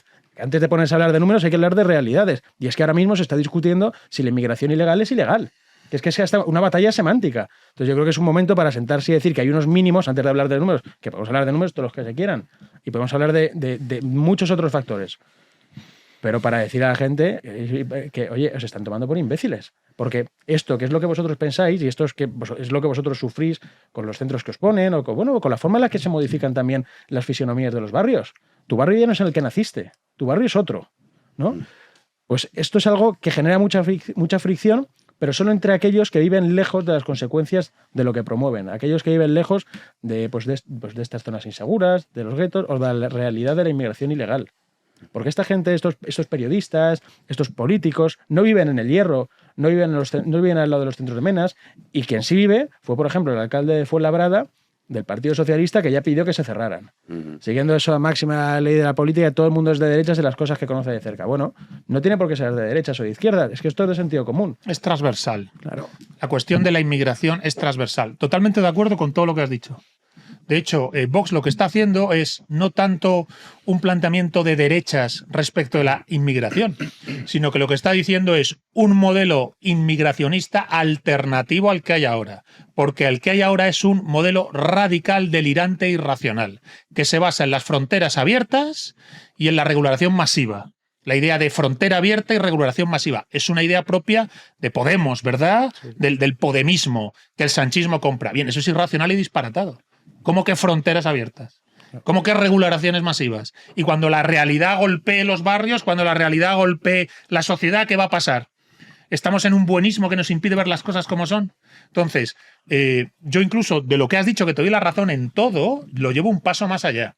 Lo dije la última vez que estuve aquí. Uno de los problemas fundamentales que tiene España, el primero es la anti-España. Los nacional-separatistas y los pagafantas de izquierdas que se van a la cama con ellos. Problema número uno. Pero el problema número dos es decirlo abiertamente y sin miedo. La inmigración masiva, legal o ilegal, es un desastre. La inmigración masiva, legal o ilegal, es un desastre. No se sostiene racionalmente. No hay manera racional de argumentar que la inmigración masiva es un bien. No hay manera racional de sostener eso. Y resulta que estamos teniendo escenarios concretos de inmigración masiva en barrios que todos conocemos, ¿verdad? Que se vengan conmigo si quieren a barrios de Santa Coloma, de San Adrià, de Badalona, en Madrid, la zona de Tetuán, la conocéis, ¿verdad? Es decir, coño, es algo empírico. Entonces, la inmigración masiva, de hecho es que hay que decirlo de otra manera, la inmigración masiva, cuando es masiva, en según qué áreas de un país, deja de ser inmigración y supone una suerte de invasión no declarada, de ocupación no declarada del territorio, que incluso, y esto también hay que decirlo, si encima va acompañada de una ecuación antropológica antitética a la nuestra, la tienes liada. El Islam. Hay que decirlo las veces que haga falta. Totalmente. Vinculado a la inmigración masiva, el problema del Islam en España y en Europa. Si alguien de verdad se cree que el Islam no implica unas coordenadas antropológicas antitéticas a Occidente, es que no tiene ni puta idea de qué cosa es el Islam y qué cosa es Occidente. Los seres humanos no existen en abstracto. No existe un ser humano abstracto, puro. Existe el ser humano en concreto, con su ecuación antropológica. Y esa ecuación puede ser radicalmente distinta a ti, de tal modo que si, no sé, a ver si me entendéis, si un masái con su familia emigra a vivir con los esquimales, bueno, pues hay una distancia antropológica evidente, pero como es una familia, se adaptarán. Pero si miles y miles de masái emigran a vivir con los esquimales, hay un problema real de convivencia entre el mundo esquimal y el mundo masái. Esta caricatura que acabo de hacer, es una caricatura, es para mostrar de manera empírica que no existe el ser humano abstracto, que se mueve por el mundo con sus coordenadas y ecuación antropológica, que le determina y que además le genera un arraigo que no quiere soltar, y con razón. Si son poquitos, son capaces de amoldar su ecuación a la de la sociedad que les recibe. Pero cuando es algo masivo, la intención es justo no soltarlo y ocupar el territorio desde tu ecuación antropológica. Y esto es de ley, ha ocurrido toda la historia de la humanidad. Entonces, este tipo de razonamiento y de argumentación no es de izquierdas ni de derechas, es transversal. La inmigración masiva necesariamente es un cáncer. Distinto es, ahora, si ya la tenemos, ¿qué hacemos? Frente a esta situación, ¿qué hacemos? Bueno, pues hay que reconocer que Vox es el único partido que sin complejos dice hay que hacer algo. Y plantea un modelo migratorio alternativo a la que tenemos ahora, que parece esto la casa de Tócame Roque. Julito. Yo, valoro las propuestas de Vox, pero me temo que en este tema me he entregado a un pesimismo que comentábamos, al pesimismo que comentábamos antes tú y yo, Jano. Creo que este problema tiene algo de irresoluble. Tiene algo de irresoluble porque buena parte de las personas que delinquen, que mencionaba Miguel, ya son españolas, porque buena parte de las personas inadaptadas llevan ya aquí años y años y no se las puede expulsar sin abrir primero conflictos diplomáticos con otros países, sin violentar su dignidad como personas y sin contravenir unas cuantas leyes naturales y positivas. Estoy de acuerdo en que para que haya nación tiene que haber un ethos compartido. Claro, tiene que haber una mínima cohesión, tiene que haber una cosmovisión común. La nación, en toda comunidad política hay un juego entre unidad y pluralidad. Tiene que haber pluralidad, efectivamente. Somos personas distintas, pertenecientes a familias y a comunidades distintas, pero tiene que haber un sustrato común, algo que amalgame a todos. Un proyecto, una cosmovisión, pues a lo que me refería. ¿Cómo combatimos el problema ahora? Sí, las medidas de Vox, una deportación masiva, pero ¿a quién deportas? ¿Cómo discriminas? ¿Cómo discriminas? Hay personas que, efectivamente, siendo nocivas para el ethos, desgastándolo por su mera presencia, un musulmán cualquiera, según vosotros, a vuestro juicio, la presencia musulmana en España es corrosiva de por sí. ¿Amparándote en qué lo deportas? A esa persona que no ha delinquido, ni pretende delinquir. Simplemente por su presencia desgasta el ethos común. Desgasta el ethos compartido. No, por terminar. O sea, ¿qué haces con esa persona? A mí no me parece de recibo deportarla. Quiero decir, me temo que estamos condenados porque hemos reparado en el problema cuando este ya no tiene solución. Segunda cuestión. Creo que, aparte de advertir del problema exógeno, la inmigración, tenemos que advertir del problema endógeno. Hablaba Gonzalo, la cosmovisión islámica es contraria a la nuestra. ¿Cuál es nuestra cosmovisión? No, mira. Es que si no nos hemos abandonado ya al vacío, estamos coqueteando con él. Es que a la cosmovisión islámica lo único que le oponemos es el vacío. El vacío. Los valores constitucionales. ¿Qué demonios es eso? ¿Cómo vas a seducir a un musulmán con los valores constitucionales? Mira. Te doy la razón. Claro, te doy la razón. La modernidad contemporánea es una civilización nihilista. Pues eso. Que no puede más que ofrecer dioses débiles. La democracia, el consenso, la Declaración Universal de los Derechos Humanos como una especie de pseudo-religión o palabra revelada que hablan de derechos humanos pero nunca de deberes humanos, la producción, el consumo. Es verdad. Pero, aun estando en nihilismo, aun siendo Occidente una manzana putrefacta de nihilismo, nunca en Occidente, ni en Grecia, ni en Roma, ni celtas, ni germanos, ni en la cristiandad medieval, ni en el siglo de oro español, nunca la mujer fue tapada hasta el punto de que solo se la vieran los ojos. Sí. Nunca se la convirtió en un bien mueble que forma parte de las posesiones del marido. Nunca se la negó hasta el punto de tener que taparla entera con guantes. Y eso se ve a día de hoy en el Mercadona de Toledo. Ya, Gonzalo, entonces, ahí hay un choque directo en el que dices, yo soy una manzana podrida. De acuerdo. Pero eso no da derecho, mi podredumbre no da derecho a ser devorado por los orcos de Mahoma del islamismo, porque es una conducta completamente de hordas de Gog y Magog asumir que por las calles de Europa vas a ver a la mujer tapada, porque no la tapan por folclore, que hay que decirlo las veces que haga falta, no es un folclore, no es una costumbre. La que se tapa no se puede quitar el velo. Es tan fácil como preguntarle al marido, si se quita el trapo que le has puesto, ¿qué pasa? ¿Se queda igual o tienes el pollo montado? Pero si estoy de acuerdo. Tienes el pollo, ¿verdad? Porque tú la tapas con la idea de que cualquier mujer que no vaya tapada es impura. Gonzalo, si estoy... Pero impura en el sentido de una guarra, una furcia, una cosa sexualmente despreciable o usable y después despreciable. Entonces, coño, es que esto no pasó ni en la Grecia clásica, ni en la Roma imperial, ni los bárbaros celtas y germanos, ni en la cristiandad medieval. Nunca. En Cartago, también en Grecia y en Roma, había otro tipo de perversiones. O sea, sí, no, pero estamos hablando del caso concreto de la mujer. El tratamiento que se hace a la mujer en el mundo islámico debería rechinar Europa entera. Nosotros con los vientres de alquiler, ¿qué hacemos? Otro horror. Tenéis, supongo, porque a mí se me quedó grabada la imagen de las mujeres en una granja, porque no cabe llamarlo, en una granja en Ucrania durante la pandemia. Y los niños ahí recién nacidos retenidos. A ver, y en la India. Hemos dicho que es una manzana podrida. Claro, ¿he dicho otra cosa? Yo lo que digo es que para combatir al orco tenemos que purificar nuestra podredumbre. Yo creo que son temas distintos, porque por un lado está la putrefacción, que es evidente, innegable. O sea, Occidente es una manzana podrida, coño. Y luego está otro problema derivado también de las deportaciones, que, por ejemplo, o sea, esto ya lo sabe muchísima gente, los inmigrantes se la saben. Entonces, tú coges y llega un negro, por poner un ejemplo, y dices, vale, te deporto. ¿A dónde? Claro. ¿A dónde? O sea, suponiendo, porque estaría bien si dices, no, mira, yo soy Mamadou de tal sitio, y esta es mi ciudad y esta es mi familia. Ya, bueno, bien, pero es que muchas veces no lo sabes. Entonces, primera pregunta es, ¿a dónde lo deportas? Vale. Segunda pregunta, ¿seríais partidarios de un inmigrante ilegal que llega de forma ilegal en España, pero se dedica a recoger la fruta, que no quiere recoger los españoles, que esto hay que decirlo? Y dice, no, es que los sueldos son muy bajos. Bueno, los sueldos son muy bajos, tú muy vago, y las ayudas que recibes tampoco son pocas. Entonces, claro, ahí está el problema también, que por ejemplo en Italia Meloni ha dicho, oye, se acaban las ayudas porque, claro, al final hay gente que no quiere trabajar. Entonces, inmigrante que no está delinquiendo... que una deportación. No, pero lo que me refiero es a un inmigrante ilegal, por el mero hecho de ser ilegal en el sentido de que si esta persona está trabajando, ¿lo deportarías o por el contrario lo legalizarías para entendernos, para decir, oiga, mire, usted está aquí, que no está haciendo nada malo a la sociedad? Pues ¿por qué coño lo voy a echar porque sea ilegal? Igual que te digo más, a mí que el inmigrante sea legal o ilegal es que me da un poco igual. En el sentido de que a mí me da igual que incluso el inmigrante legal dice, no, yo entré aquí súper legalmente. O es más, o tengo el pasaporte español, me da igual. O sea, me da igual.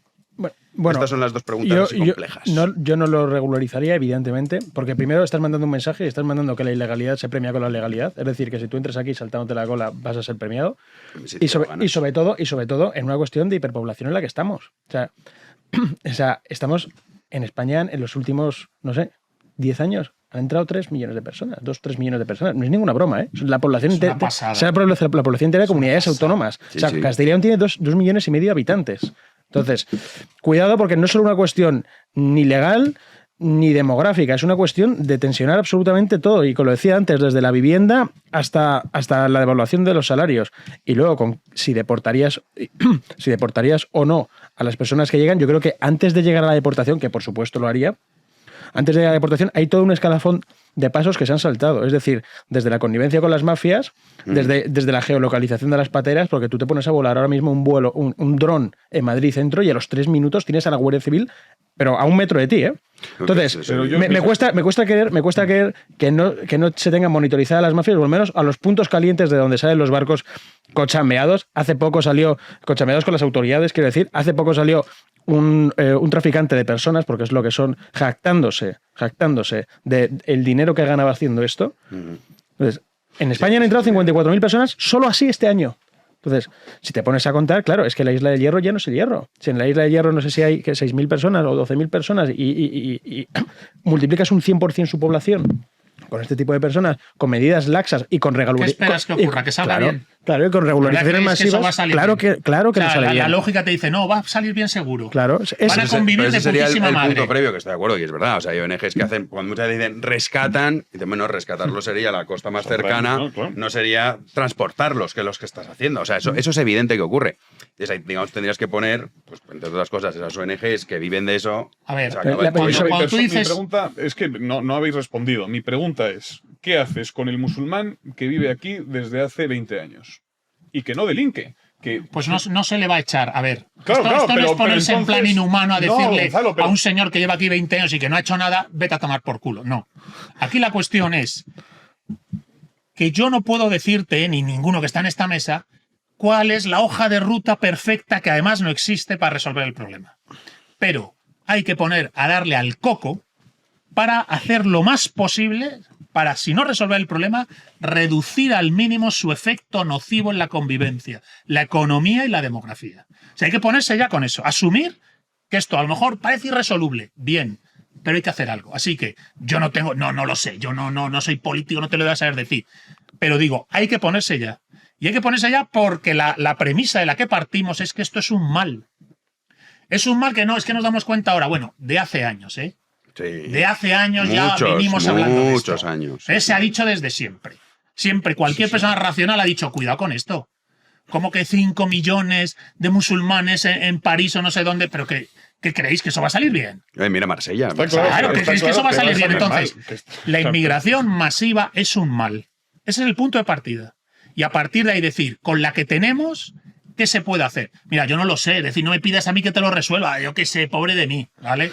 Tampoco soy el lumbreras, pero yo sí puedo decir, oye, como principio, asumir que esto es un mal, que no podemos mirar a otro lado, que no podemos decir, como decía Monedero, puertas abiertas, fronteras abiertas. Monedero y Bonilla. Todos, Monedero y Juan Manuel Bonilla. Yo Gonzalo, creo que la inmigración es más un síntoma que una causa.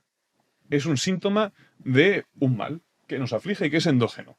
El problema de la inmigración es exógeno, pero nuestro mal es endógeno. ¿Por qué lo digo? Porque creo que los españoles, buena parte de los pueblos occidentales, han perdido el ímpetu de vivir. La razón, diría yo. No, el ímpetu. O sea, no descubrimos razones para pervivir. No tenemos razones para que ese proyecto llamado España sobreviva a nuestra generación.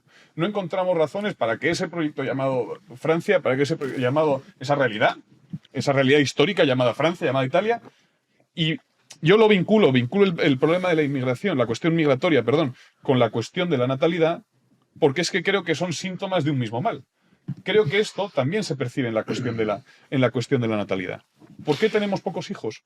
Porque no queremos perdurar. Yo no creo que sea tanto eso. Yo creo que parte sí, no creo que la gente, yo no conozco a nadie que me dice yo no tengo hijos porque no quiero perdurar. O sea, yo creo que es más una cuestión económica, de realidad. No solo es una cuestión de desesperanza también.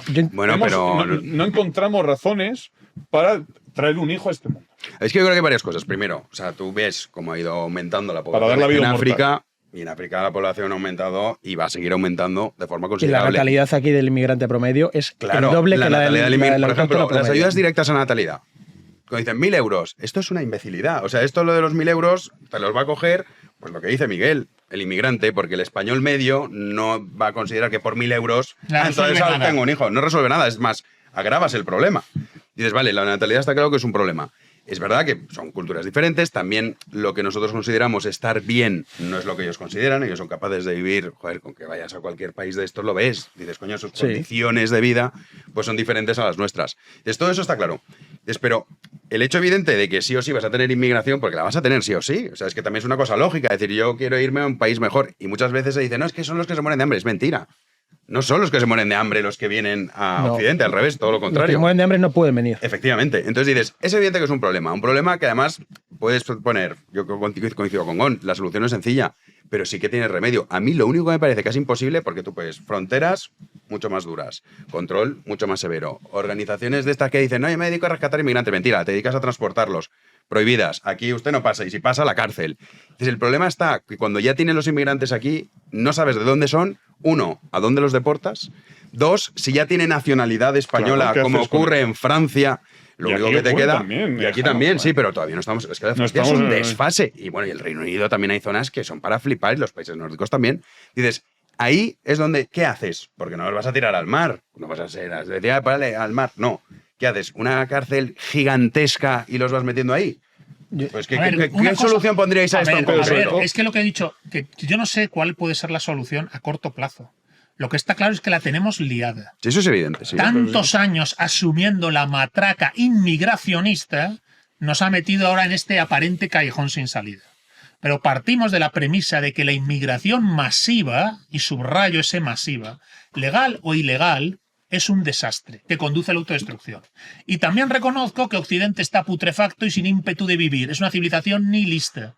Pero eso no significa que se merezca ser suplantada, sustituida o contribuir a su desastre con la inmigración masiva.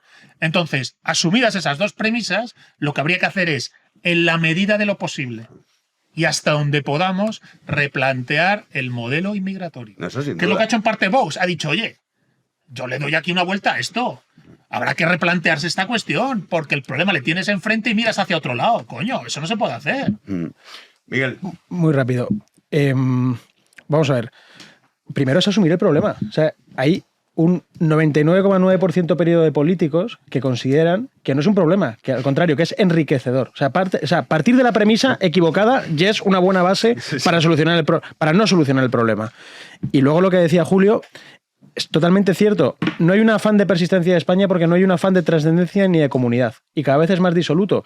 Y yo entiendo, tengo la teoría, de que esto se debe a que se han aplicado las lógicas del consumo en las relaciones humanas. No tengo hijos, no porque no tenga dinero, porque estos musulmanes que vienen, o marroquíes, o cameruneses, o Tienen nigerianos, muchos más hijos que nosotros. tienen muchos más hijos y mucho menos recursos. Es una cuestión, como insisto, de aplicar la lógica del consumo. Me molesta tener un hijo, me puedo ir de vacaciones.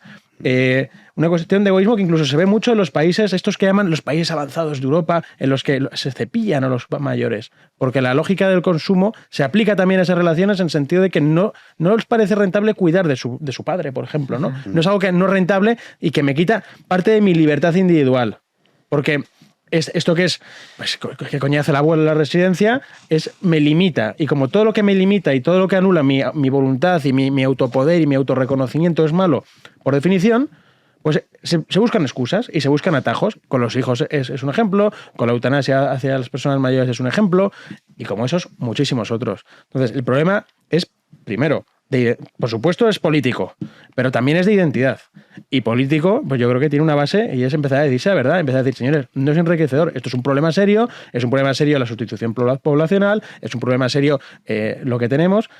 Y sobre todo, que si se ha dado la vuelta al ordenamiento jurídico para dar encaje a una amnistía inconstitucional o para revertir las leyes, para encajar en el sistema del Estado, en el tuétano del Estado, aquellos que quieren la destrucción de la nación, créeme que se puede poner ciertos cotos mínimos, ínfimos, a las políticas migratorias y a personas que vienen, que además se ven venir porque las costas, por ejemplo, entre Libia y Lampedusa no hay tanto, entre Marruecos y Canarias no hay tanto, entre el estrecho de Gibraltar son 12 kilómetros, o sea, que tampoco, joder, que tampoco es tan etéreo. O sea, que decir, no es que de repente aterrice el esquimal de Gonzalo al que hacía antes alusión y de repente ¡pum! Aparezcan Barajas, ¿no? Como una vaporización atómica, no es eso. No es eso, lo ves venir y sabes quiénes son, y sabes quiénes son los traficantes, y sabes cuáles son las rutas. Sí, el argumento que se ha dicho hoy mucho de no, es que esto legalmente no se puede hacer, me coño, por la ley la puedes cambiar. Claro. O sea, me refiero, sí, legalmente no se puede hacer ahora. Esto que es el PP, el derecho positivo. El derecho positivo es lo que hay y es inamovible. O sea, si mañana el derecho positivo fuera otro y es que hay que acabar con todos los pelirrojos de España, pues es la ley también. La cuestión es que la ley positiva debe adecuarse al orden natural. Sí, bueno, eso sería lo deseable, no es el caso. No, en este caso no. Pero, no, ni en este ni en muchos otros. Claro, pero el aborto, por ejemplo. Claro. Yo estoy de acuerdo en que hay que reforzar la seguridad fronteriza. Estoy de acuerdo. En lo que no estoy de acuerdo es en que haya que expulsar indiscriminadamente inmigrantes por el mero hecho de serlo. Primero por lo que plantear, por una cuestión práctica, ¿a dónde los deportas? Sí, puedes meterlos en una cárcel inmensa y que se queden aquí toda la vida. No creo que esa sea una solución. Bueno, pero es que no hay otra. No, bueno, pues. O puedes hacer como hicieron los británicos en su momento, pagar a países tercermundistas y decir, oye, te pago y te los llevo. Que es un poco lo que hace Europa ahora también con Turquía, con el tema de los refugiados se soluciona así. Y Erdogan, acuérdate que nos amenazaba con ¿a que abro la valla? Y los problemas que había, porque se solucionó así. Estos que van de, ay, no, ningún ser humano es ilegal. Ya, cabrón, estás pagando a los turcos para que se queden ahí los refugiados y no vengan aquí porque suponen un problema. Esto, hasta el más progre te decía, bueno, yo pago, ¿eh? Sí. Eso, efectivamente, que es un problema, sí. Yo creo que la controversia nace de mi pesimismo. O sea, que es que yo no creo. Es que creo que no. No tiene fácil solución. No tiene fácil. Tiene muy difícil solución. Tiene muy difícil solución. Y además, solo puede solucionarse, esa solución solo puede hallarse si aceptamos también otros problemas colaterales. O sea, si nos centramos, nos obsesionamos con la inmigración y creemos que es el único de nuestros males, aunque solucionásemos el problema, nos toparíamos con el vacío. Con el vacío y con la podredumbre de la que hablaba Gonzalo. Lo que sí que está claro es que esto en los países europeos, si lo estás viendo, es como los partidos, que prácticamente su discurso central es la cuestión migratoria, pues están subiendo y en España va a pasar. Es verdad que nosotros vamos más lentos que otros países, claro, pero al final del camino ya lo sabes. Pero al final del camino es ese. Y te digo más, supongamos, llegado el punto, que no sé si estaremos ya muertos o no, a lo mejor lo vemos, que en Francia dicen vamos a hacer un partido islámico. Que sí, claro, tienen diferencias entre ellos, pero imagínate que hacen un partido islámico. La novela de Gulebeck. Sí, bueno, la sumisión. Y dices, oye, y te ganan las elecciones, sí, de forma democrática, todo lo que tú quieras. O sea, al final es que... Es constitucional, claro. Es constitucional. Esto es lo que te diría el PP, pero pues, ¿ha seguido usted el procedimiento legal? Sí. Pues ya está. He ido al ministerio, me he dado de alta como partido... En fin.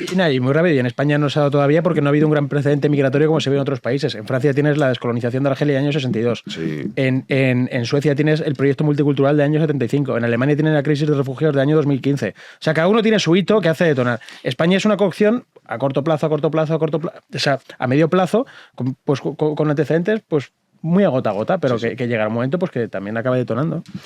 Sin duda, lo hablaremos porque este tema da para mucho. Vamos a dar gracias a nuestros queridos socios. En este caso, damos las gracias a Nuria de Vinarós, a Pablo, Nueva Gales del Sur, Australia, bueno, Vicent de Alcira, John de Bilbao, David de Algeciras, Carmen de Toledo y Tomás de Cartagena. Mil gracias por sumarse al Curioso de Iguan y desde aquí les animamos a que, si no lo son ya, no sean como Miguel Rovira y se apunten. Yo estoy apuntado. Gon, querido, te vemos ya la próxima temporada. Bueno, pues ya hasta el otoño. Un placer haber vuelto aquí a la trinchera. Recordar a los que me vean aquí en el programa que para nosotros Toledo es un aula a la luz del día y de la oscuridad de la noche, en la que reencontrarnos con la historia de España, con el mito, la esencia y la tradición española, en paseostoleomágico.es.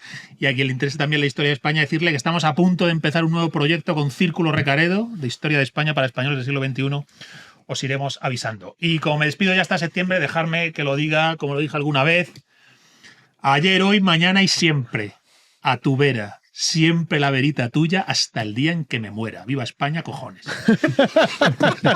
Oye, y recuerda que en agosto tú estás currando en Toledo, por si muchos pasan por ahí, pueden hacer visitas guiadas. Toledo es un aula a cielo abierto de lo mejor de la identidad, la esencia y la tradición española.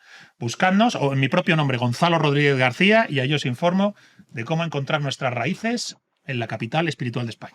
Fenomenal, Gon. Pues feliz verano. Te vemos ya en septiembre. Rovira, lo mismo. Yo no tengo una despedida ni que se asemeje a lo que acaba de hacer Gonzalo. No. Pero además ni presento libros, ni explico la historia en la calle. Pero sí, bueno, la verdad es que no haces gran cosa. No me queda sino agradecer. Bueno, pues ya no nos veremos más, Jano. Estarás por aquí. Bueno, quién sabe. Claro, es que después de tus hirientes comentarios, pues uno tiene que pensárselo. Así que no queda sino agradecer a la gente que nos soporta, porque no nos ves, es la gente que nos soporta durante toda la temporada. Que nos veremos en septiembre, espero, porque sí, nunca se sabe, espero. Sí, seamos optimistas. Mucho más morenos, también mucho más degenerados y, por supuesto, ya en caída libre, si es que todavía nos queda algún abismo que sondar. Sí, lo tenemos el calentito, Me ha encantado, bueno, algún abismo que sondar. Tú que me ves con buenos ojos, Gonzalo. Después de esto no querías dejarme con el culo al aire y yo te lo agradezco. Sí, para mí me gusta mucho más la de Gon. No me extraña. Pero bueno, bien, Rovira. Bien. Moreno no te he visto nunca, a ver si en septiembre es verdad. Hombre, ¿cómo que no me he visto moreno? No he visto moreno. Pues si has estado conmigo en las Islas Galápagos, Jano Sí, García. pero no nos pusimos morenos. Yo sí me puse bastante moreno. Yo creo que estos son fake news y bulos de la ultraderecha. Tío, porque te conocieran te confundieran con un granjero de Minnesota no significa que yo no me pusiera moreno. Yo iba moreno. Oye, me pasa eso a veces, tío. Claro. Es típico que sale una señora, te da la puerta para que pase. Bueno, señora no, pero y te dicen thank you. Y yo me joder. Acuérdate en Cartagena de Indias que todo el mundo te hablaba en inglés. Sí, parecía un yankee. Sí, en fin, esta es la tragedia con la que tiene que vivir uno. Eso es duro, ¿no? Sí. Para que veáis. Y aquí estoy, al pie del cañón. Sí. Julio, a ti también te podría pasar, Es Julito. una tragedia. Y me ocurre. Claro. En una ocasión hace poco, no recuerdo dónde. Creo que fue en un pueblo de la Comunidad Valenciana, que eso sí está tomado por algo peor que la inmigración, incluso. El turismo. Y me hablaron en inglés, respondí en español orgulloso, y ella me dijo... Ah, que eres español. Sí. Sorprendida, primero, de que por mi aspecto yo fuese español y segundo, de que apareciese un español por su tienda. Claro. Y... A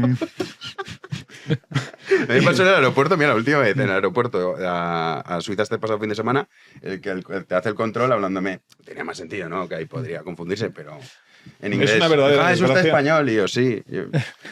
Sí. Pues bueno, Jano, es lo que hay. Es una verdadera desgracia que a uno le tomen por bárbaro habiendo nacido en el centro mismo de la civilización. Sí, es verdad. Bueno, a ver, es una verdadera desgracia. Hay cosas peores, tampoco nos vamos a poner aquí melodramáticos. melodramáticos. Hay cosas infinitamente peores como el pecado, pero esto es una desgracia. Claro, bueno, pero mejor que te pase esto. A Francina no le pasa, pero es Francina, o a Pachi López, pero es Pachi López. O sea, me refiero. Sí, claro. Es preferible esto a la desmemoria. Eso es. Muy bien. Pues con esto vamos a acabar. A Santos Cerdán en Suiza, ¿cómo le hablarían? ¿En qué idioma? Pues no lo sé. Santos. No sé. Sobre todo dirían sobrepeso. Tendría que pagar por sobrepeso de equipaje. Mira cómo sois. Por las obras literarias de la Claro, madre. iba cargado de... Las obras completas de Proust. Claro, que eso pesa un montón. Sí, busca el tiempo perdido. El saber sí ocupa lugar. Sí ocupa lugar en el caso de Santos. Juanín. Yo sí que estoy mañana, así que... Sí, mañana nos vemos. Julito, a ti te vamos a seguir viendo con la taberna que has dejado. Yo me quedo programas. aquí faenando. No, todavía no los he dejado. Bueno, tengo pues que grabarlos. déjalos, Tengo que grabarlos, sí. sí, los dejaré. Para que... Los dejaré. Ahí está, ya contenido, igual que no nos vamos a ir del todo. Hombre, por supuesto. Mañana, Juanín, estamos Mañana aquí. más, si Dios quiere, al pie del cañón, aquí estaremos. Con nuestro querido Héctor, a los mandos también, y a todos ustedes, ya lo saben, que nosotros regresamos mañana a las 9 de la noche, aquí en Libertad en Mi One Media, como siempre. Muchísimas gracias por estar ahí.